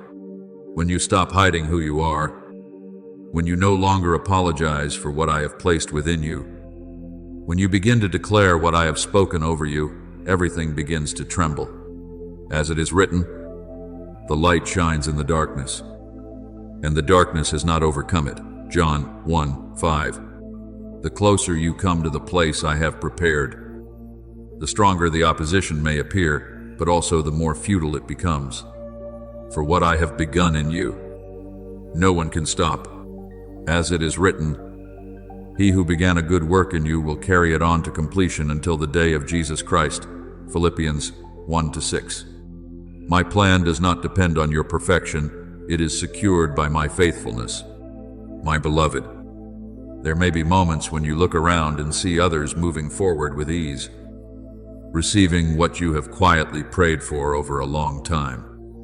And within you rises a silent question, why not me? But I tell you a truth that does not change. You have not been forgotten, and you have never stood outside my plan. What you are waiting for is not something temporary that the world gives lightly. What is prepared for you carries the depth and weight of eternity. As it is written, our present sufferings are not worth comparing with the glory that will be revealed in us. Romans 8:18. What I am preparing does not come merely to fill a momentary void, it comes to shape an entire life. Not only for you, but for those who will be touched through you. You may have felt as though you stood on the sidelines, watching others be lifted up, called by name, given open doors, while you remained quietly in the background. But my child, that silence was not abandonment, it was preparation. The years you were not seen were the very years I was building a foundation that human eyes could not perceive. As it is written, the stone the builders rejected has become the cornerstone. Psalm 118:22. What is overlooked in the eyes of the world becomes central in my hands. You have not been hidden in vain, you have been preserved for the appointed time. The enemy does not only seek to wound you, it seeks to make you forget. It tries to distort the image I have placed within you, causing you to see yourself through the lens of failure, of lack, of opportunities that seem to have passed you by. It whispers that you are not enough, that your time has passed, that you were not chosen. But I tell you this, those words hold no authority over you. As it is written, for God's gifts and his call are irrevocable. Romans 11:29. What I have ordained for you is not erased by your mistakes, nor delayed by your stumbles. Do not be afraid when you feel the pressure increasing. Do not assume that closed doors are a sign you are on the wrong path. As it is written, your faith of greater worth than gold, which perishes even though refined by fire, may be proved genuine. 1 Peter 1-7. Trials do not come to destroy you, they come to reveal what I have placed within you. Light does not grow stronger through ease. It is made most visible when it passes through darkness. I do not stand far from you in those seasons. I do not watch you with accusation. I am there in every step you take, in every tear you hide. As it is written, the Lord is close to the brokenhearted. Psalm 34-18. I do not lead you into trials to cause you to fall. I allow you to walk through them to reveal that what is within you is greater than what comes against you. And if you still question whether you are truly called to something greater, then look at your own life. Your perseverance when no one sees, your kindness when no one responds, your faith when everything seems to stand against you. These are not small things, they are the marks of a soul destined to influence. As it is written, you are the light of the world. Matthew 5:14. Light is not meant to be hidden, it is meant to shine. The enemy does not pursue what is ordinary. It does not concern itself with what carries no influence. But when a soul bears within it the power to shift the atmosphere wherever it stands, opposition will arise. Not because you are weak, but because you are dangerous to darkness. Yet you do not need to fear this. Light does not need to fight in order to exist. It only needs to appear. So keep moving forward. Do not stop at the sight of the waves. Do not let what you see cause you to forget what you know. You were not built upon what shifts, you were established upon what cannot be shaken. And what I have placed within you will not be stolen away. And when you begin to understand that all opposition is not meant to extinguish you, but is a response to what you are becoming, you will step into a new kind of freedom, a freedom that does not come from circumstance, but from awareness. You will no longer fear darkness, because you know the light within you is greater than it. I have never looked at you through the lens of condemnation. I do not stand at a distance measuring you by cold standards. I see beyond the layers of hurt, beyond the seasons when you believed yourself lost. And I behold what still shines within you, the light that has never gone out. As it is written, people look at the outward appearance, but the Lord looks at the heart. 1 Samuel 16:7. You may see fractures, but I see openings through which light can shine more powerfully. What you call brokenness, in my hands, becomes a place where glory is revealed. You once believed you had to hide the unfinished parts of yourself, to strive in order to prove that you were enough. But I do not work in that way. I do not choose those who believe themselves perfect. I choose hearts that are willing to open. As it is written, my power is made perfect in weakness. 2 Corinthians 12:9. In the places where you feel lacking, I will make you whole. In the places where you once felt shame, I will cause light to rise. I do not need you to conceal. I desire you to be real. Darkness does not fear empty words. It does not tremble before what exists only on the surface, but it trembles before a living soul, a soul that has passed through brokenness and still rises, that has wrestled with doubt yet still chooses to believe, that has known weakness yet continues to move forward. As it is written, they triumphed over him by the blood of the Lamb and by the word of their testimony. Revelation 12:11. What you carry is not theory. It is living truth. Formed through every moment, I lifted you up again. When you continue to pray without yet seeing the answer, when you still choose to love after being wounded, when you hold on to hope in the midst of dark days, that is when the light within you burns most brightly. And it is this that makes darkness unable to control you. For true light does not come from perfection, it flows from your connection with me, the source of light that never fades. You carry my image within you, not as a distant idea, but as a living reality. Every time you choose forgiveness instead of resentment, patience instead of haste, every time you stand for what is right, even when no one sees, that is when you reflect me. As it is written, we all are being transformed into his image with ever-increasing glory. 2 Corinthians 3:18. That transformation does not happen in a single moment. It unfolds step by step, day by day, through quiet choices. I know there are times when you cannot see that light. You see only the storm, the chaos, the unfinished places. But my child, light does not depend on circumstances. It does not require a clear sky to shine. It only requires that it not be denied. As it is written, the one who is in you is greater than the one who is in the world. 1 John 4:4. The light within you is not small. You have simply not yet learned to see it through my eyes. And now, as you begin to release judgment against yourself, as you learn to look back with compassion instead of harshness, you will begin to see what I have always seen. You are still shining, not because you have done everything right, but because I remain within you, and I never withdraw my light. My beloved, look back at all that you have passed through, not with regret, but with a growing understanding. The things that once wounded you, the shadows that once covered your soul, no longer hold you captive. I am turning those very places into fertile ground where your light can grow stronger. As it is written, the path of the righteous is like the morning sun, shining ever brighter till the full light of day. Proverbs 4:18. The light within you is not fading, it is being clarified, lifted, and revealed through the very journey you have walked. Do not allow the darkness that once touched you to become your definition. It never held that authority. You are not defined by what tried to cover you. You are defined by the light that remains, whole and unextinguished.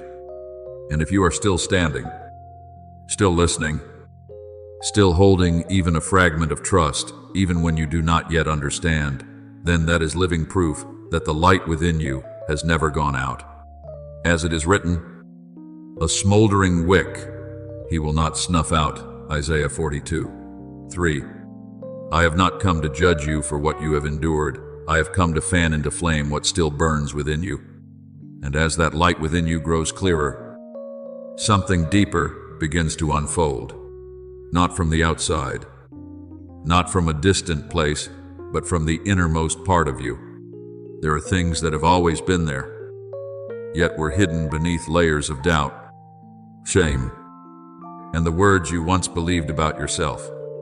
But now, as you no longer turn away, as you dare to look within with gentleness instead of judgment, what was hidden begins to emerge. As it is written, the kingdom of God is within you. Luke 17:21. What you are seeking is not ahead of you, it is being awakened from within.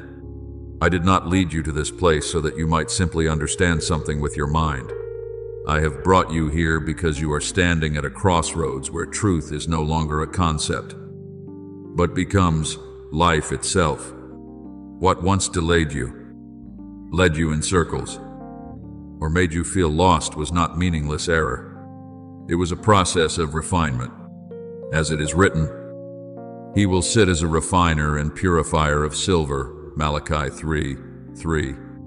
I held you in those silent places not because I was absent, but because you needed to become deep enough to hear me more clearly. My child, what I desire to reveal to you is not a new treasure given from the outside.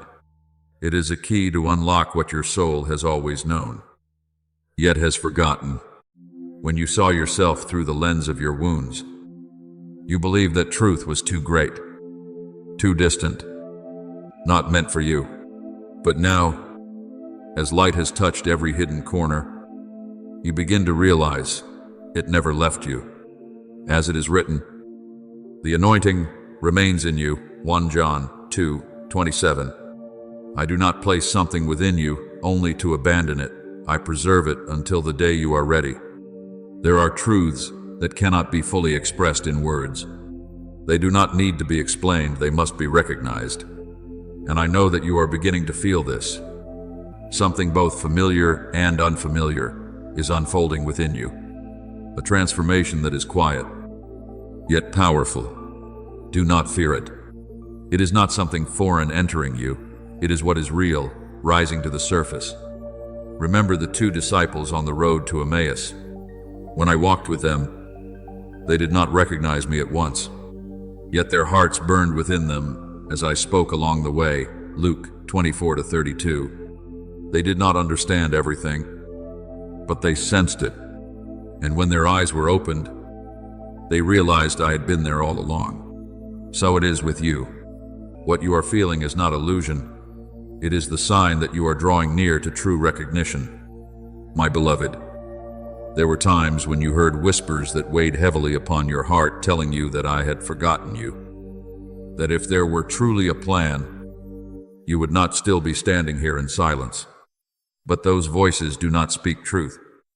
I have never turned away from you, and your waiting has never been in vain.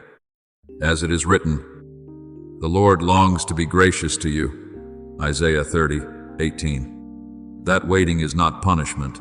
It is the space in which I prepare you, shape you, and deepen the soil of your heart so you can receive what would have been too much for you to carry too soon.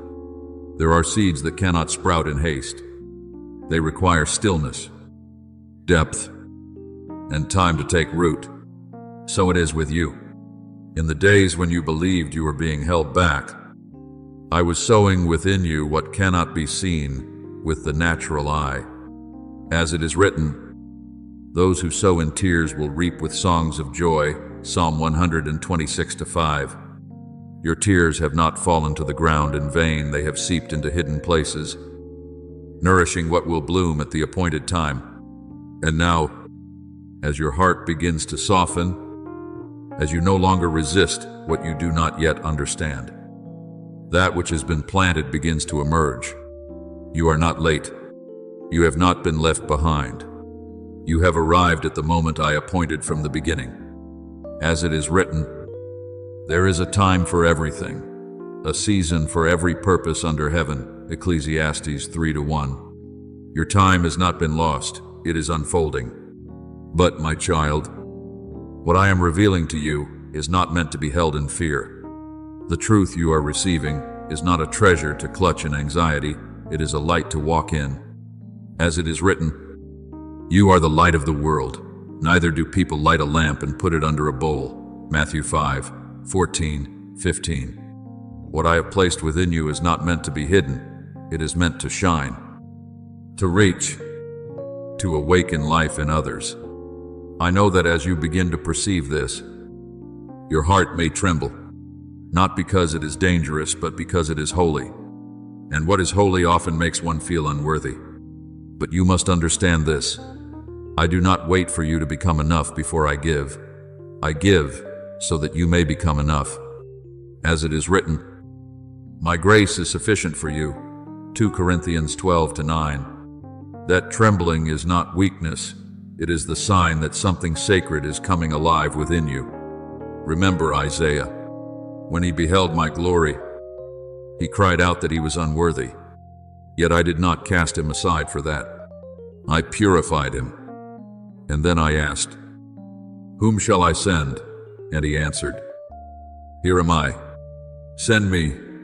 Isaiah Namdalavat. His readiness did not come from perfection, but from a heart that responded. So it is with you. I am not seeking a flawless person. I am seeking a willing soul. When you no longer hide, when your soul opens fully, a current will begin to flow, the current of the purpose I placed within you from the beginning. You will not merely understand truth, you will live in it.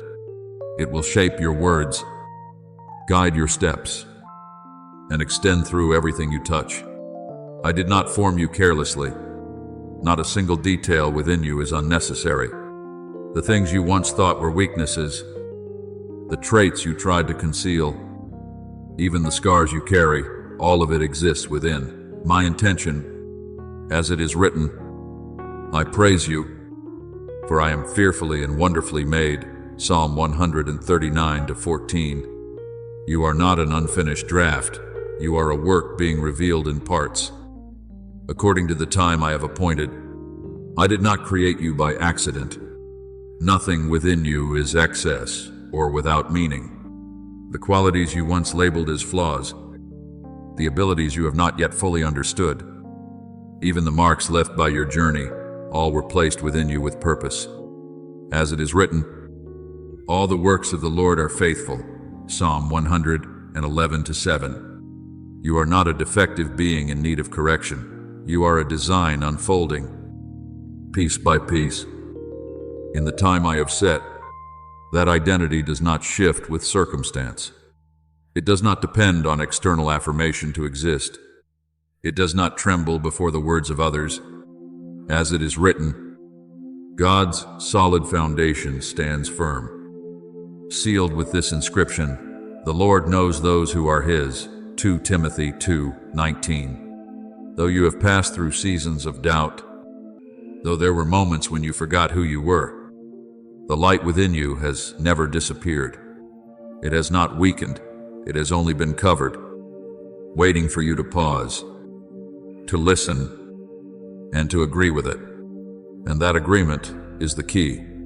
When you say yes to what I have placed within you, when you accept your true identity, darkness can no longer name you by failure. The burdens that once pressed upon you begin to lose their weight, not because they vanish at once, but because you no longer see them through the same lens. As it is written, if the Son sets you free, you will be free indeed. John 8:36. Freedom does not come from changed circumstances. It comes from recognizing who you are in me. I know you have asked yourself, am I truly called? Or is this only imagination? But consider this, if you carried nothing of significance, darkness would not trouble itself to make you doubt so deeply. If you were not drawing near to truth, you would not feel the pull of voices trying to hold you back. As it is written, the thief comes only to steal and kill and destroy. John 10:10. The doubt you face is not proof that you are wrong. It is a sign that you are approaching what is right. Now you stand at a threshold, not of space, but of awareness. On one side is the person you have been accustomed to being, shaped by old definitions and limitations. On the other side is the person you are truly called to become, the one who carries the identity of light, no longer hidden. I do not force you across. I wait for you to choose.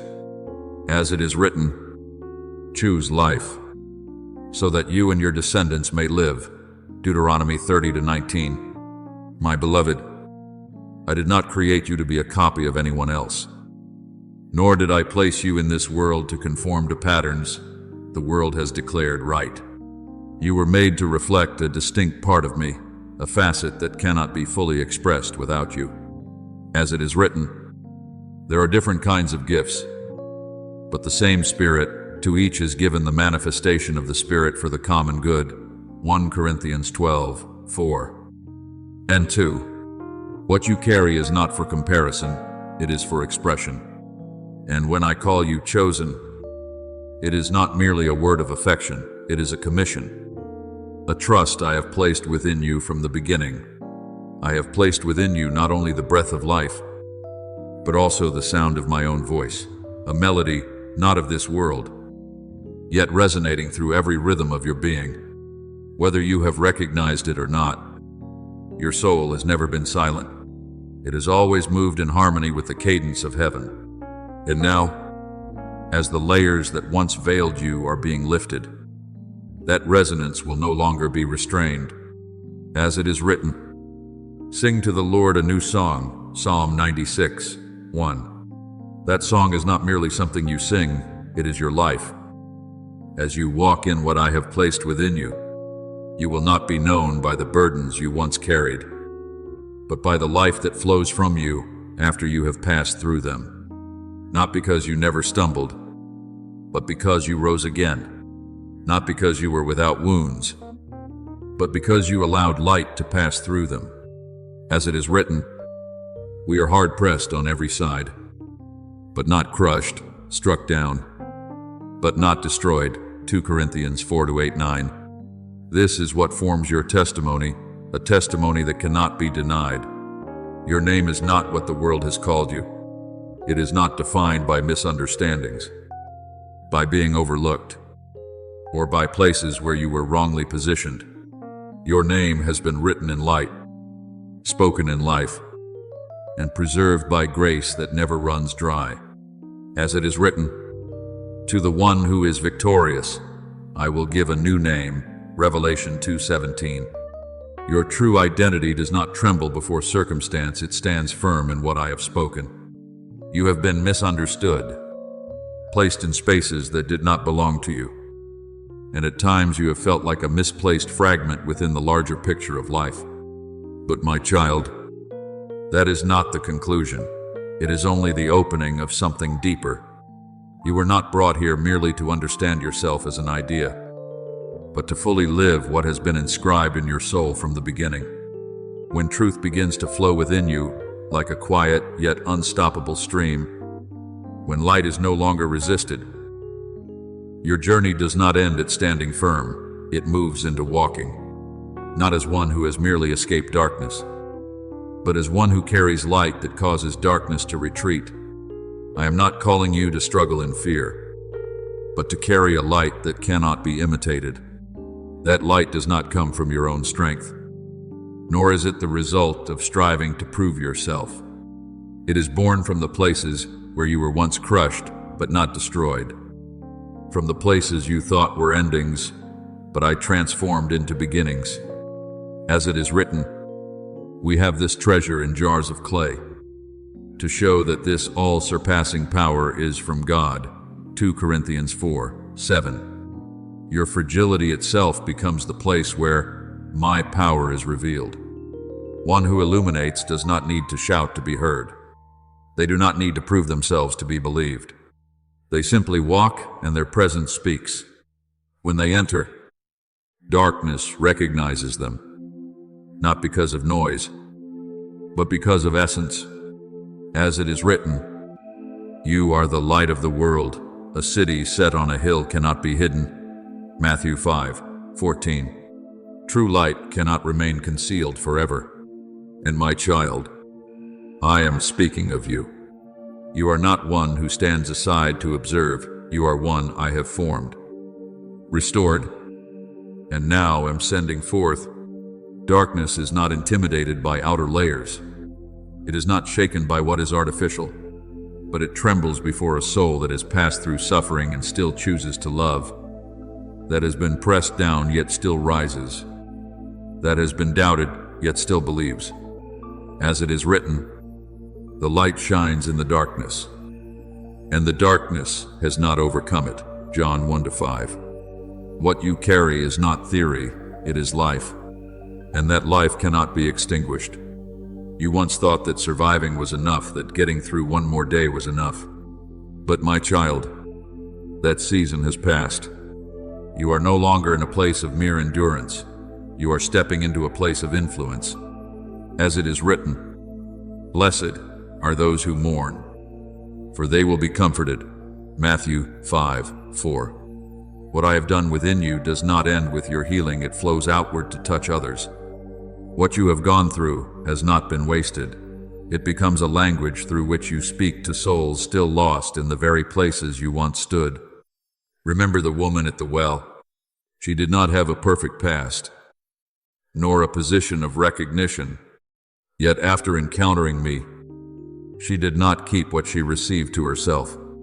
She ran, and through her testimony alone, an entire town was stirred. John 4:28-30.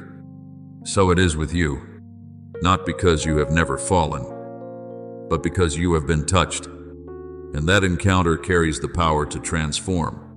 I see you. The light that was once hidden is now rising without apology.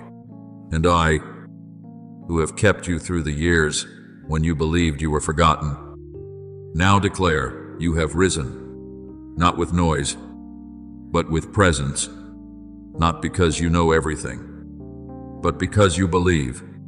As it is written, the righteous shall live by faith. Romans 1:17. Your faith is not merely words, it is movement.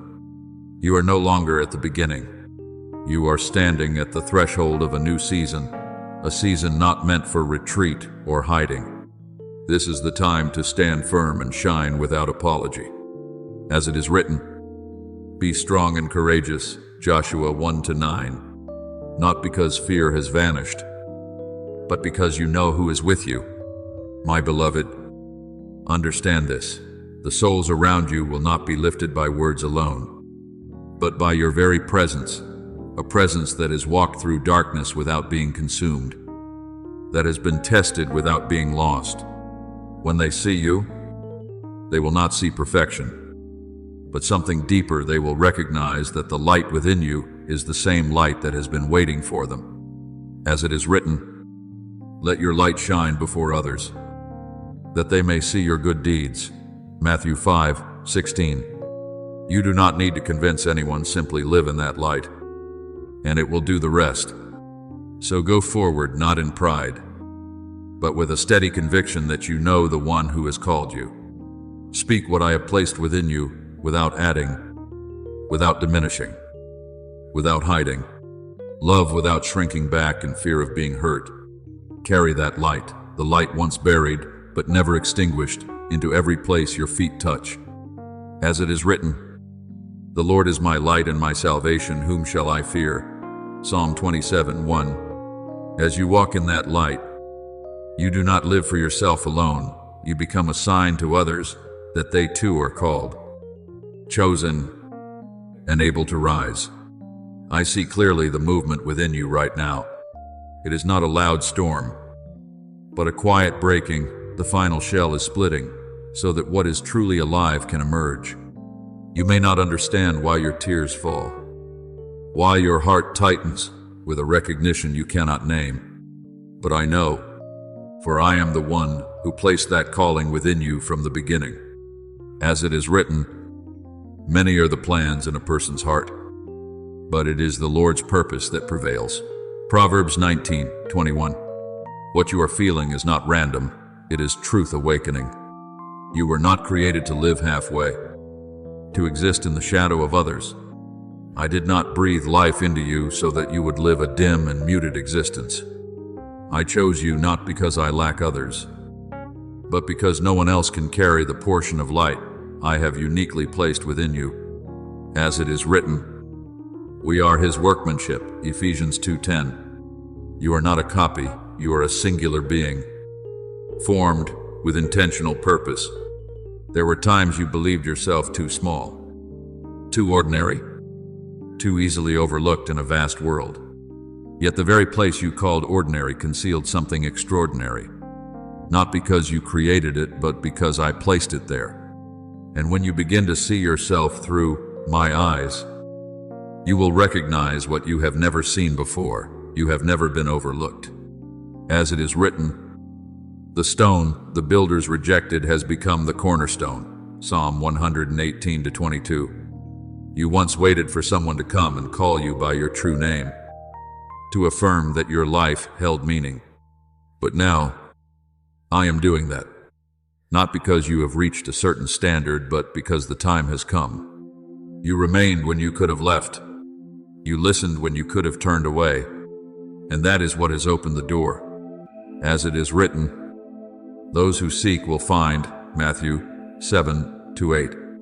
You have sought, and now you are receiving. My beloved, you do not need to strive to become worthy before me. I have never placed upon you a standard you must chase in order to be accepted. Your value is not built by effort, it is established by the word I have spoken over you. As it is written, I have loved you with an everlasting love, Jeremiah 31:3.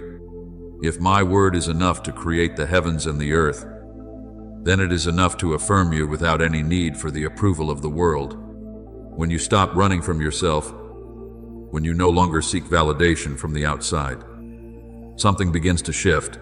The things that once hindered you begin to lose their weight, not because you have become stronger, but because you are now standing in the place that is truly yours. As it is written, stand firm, and you will see the deliverance of the Lord. Exodus 14:13. The boldness within you does not need to shout to prove itself. The gentleness within you does not make you weak. That authentic presence is a strength that nothing artificial can imitate. There will come a day when you look back and realize that was the moment you truly began to live. No longer shaped by the expectations of others. No longer confined by old definitions. As it is written, if anyone is in Christ, the new creation has come. 2 Corinthians 5:17. You are no longer standing behind. You are no longer waiting to be authorized. You have heard the call not from the outside, but from the deepest place within you. And once you have heard it, you cannot pretend you have not. You do not need to understand everything in order to become a source of light. You only need to live truthfully with the light I have placed within you. When you live from that reality, you will guide others naturally, not through effort, but through the life that flows through you. As it is written, rivers of living water will flow from within them. John 7:38. You do not need to force influence, it will flow. I see doors beginning to open before you, not because you have tried harder, but because you now carry the right key, the key of your true identity. As it is written, I have set before you an open door, which no one is able to shut. Revelation 3:8. When you walk where I lead, you do not need to force your way in, you simply step through. Your presence will begin to change the places you enter, not through pressure, but through light. You carry fire, but not a fire that destroys. It is a fire that warms, restores, and revives what seemed extinguished. As it is written, He heals the brokenhearted, Psalm 147:3. And I will do this through you. You do not need to proclaim that you are chosen. The way you live will speak for you. When you love without fear, when you forgive without holding back, when you remain kind in a harsh world, that is when you reflect me. As it is written, by this everyone will know that you are my disciples, if you love one another. John 13:35. My beloved, those who are watching you are not waiting for perfection. They do not need a flawless life. What they long for is something real, a person who has been broken, who has doubted, who has stumbled, and yet still chooses the light. As it is written, we have this treasure in jars of clay. 2 Corinthians 4:7. Your fragility is what makes the truth within you visible. And in the places where you were weakest, I held you so that you would not be destroyed. Your influence does not come from what you have accumulated in knowledge, nor from how well you can speak. It comes from who you are when you are no longer afraid to be yourself. When you stop hiding, when you stop trying to become a different version of yourself just to be accepted, what I have placed within you begins to flow. As it is written, the truth will set you free. John 8:32. That freedom is not something you learn, it is something you live. So continue forward. Do not shrink yourself to make others comfortable, but do not try to stand out through noise either. You were not created to be small, yet you do not need to display yourself to prove your worth. Live from the deepest place within you, the place where you know you are held by me. As it is written, be strong and courageous, for the Lord your God will be with you wherever you go. Joshua 1-9. When you know you are not alone, you will walk differently. One who illuminates is not one who feels no fear. They still sense fear, but they do not allow it to define them. They do not need to fight darkness with their own strength. They simply step forward, and the light within them leaves no room for darkness to remain. As it is written, the light shines in the darkness, and the darkness has not overcome it. John 1-5. You do not need to destroy darkness, you only need to stand in the light. My beloved child, those who are watching you are not waiting for a flawless image, so distant that it feels unreachable. They are looking for something real, a person who has walked through brokenness, who has tasted doubt, who has stumbled, and yet still chooses the light. That is what reaches them. As it is written, my power is made perfect in weakness. 2 Corinthians 12:9. Not because you have never been weak, but because you did not remain there. You have been held by grace, and now you carry that very grace within your presence. Your influence is not measured by what you know, nor by how many right words you can speak. It is found in who you are when you are no longer afraid to be yourself. So continue forward. Do not shrink back just to preserve comfort for others, but do not raise your voice to seek attention either. You were not created to be small, yet you do not need noise to confirm your worth. Live from the deepest place within you, the place where truth has touched you and remained. As it is written, be still and know that I am God. Psalm 46:10. It is within that stillness that true strength is formed. One who illuminates is not one who feels no fear. They still experience fear, but they do not allow it to define them. They do not strive to fight darkness by their own strength. They step forward, and the light within them changes everything. As it is written, the light shines in the darkness, and the darkness has not overcome it. John 1-5. You do not need to fight to become light. You already are light when you live truthfully with what I have placed within you. I know the journey you have walked, the long silences, the unseen days, the nights when you were alone with your own thoughts. But it was there that I taught you, formed you, and held you when you thought you could not endure. As it is written, He guides me in paths of righteousness, Psalm 23:3. You were not forgotten in your solitude, you were being shaped within it. I did not lead you through all of this for you to hold the revelation as something private.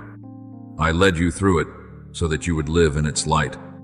As it is written, Whoever follows me will never walk in darkness, but will have the light of life, John 8:12. That light is not for you to store, it is for you to walk in. The time you are in now is no longer a time for hesitation. It is not a time to turn back and question whether you are enough. The veil between what you know within and what you live outwardly is growing thin, not to make you afraid but to invite you forward. As it is written, I have set before you an open door, Revelation 3:8. And you are not called to stand before that door, you are called to walk through it. I am not calling you to hide your light beneath hesitation. I am calling you to step forward not with noise, but with clarity, not with display, but with undeniable presence. As it is written, Neither do people light a lamp and put it under a bowl, Matthew 5:15. Your light is not meant to be concealed. It is meant to shine. I do not require you to be perfect before you act. I do not wait for you to reach an ideal state before I send you. What I seek is a willing heart. As it is written, Here am I. Send me, Isaiah 9:11. When you open yourself in that way, your voice will no longer be the guarded voice of reason, but the sound that rises from a heart, refined a heart that has learned to listen to me in stillness. I see the fire within you. I have seen you carry it through long stretches where no one noticed. But now, that light is no longer meant only to warm you. It is given to illuminate those who have fallen, those who wander in the same uncertainty you once knew. As it is written, Comfort others with the comfort you yourselves have received from God, 2 Corinthians 1-4. What you have received does not end with you, it flows through you. Do not step back when truth begins to feel heavy. It is not a burden, it is glory seeking to be revealed. As it is written, Our light and momentary troubles are achieving for us an eternal glory, 2 Corinthians 4:17. What you carry is not a weight meant to press you down, it is the weight of meaning. You are not alone in this journey. I do not place everything upon you and then stand at a distance. I am with you in every step. Yet you have your part, and it is more significant than you realize. A whispered prayer, a quiet act of love, a word spoken at the right moment, a touch filled with compassion. As it is written, Whoever is faithful in very little is also faithful in much, Luke 16:10. Nothing is small when it is done in the light. What you do, even when you do not see immediate results, still reaches souls you have never met. And those small rays of light, when gathered together, begin to dissolve the darkness. As it is written, The light shines in the darkness, John 1-5. Light does not need to be great to begin, it only needs to be turned on. So do not let fear extinguish what I have placed within you. Do not wait until you feel ready before you move. Do not think you need something more from the outside to be worthy of speaking what I have sown within you. As it is written, God chose the weak things of the world to shame the strong, 1 Corinthians 1:27. Your authenticity, unpolished, unpretending, is enough. Let that light go forth. Do not keep it hidden in familiar safety. Let your life become a living answer, one that needs no explanation, yet cannot be denied.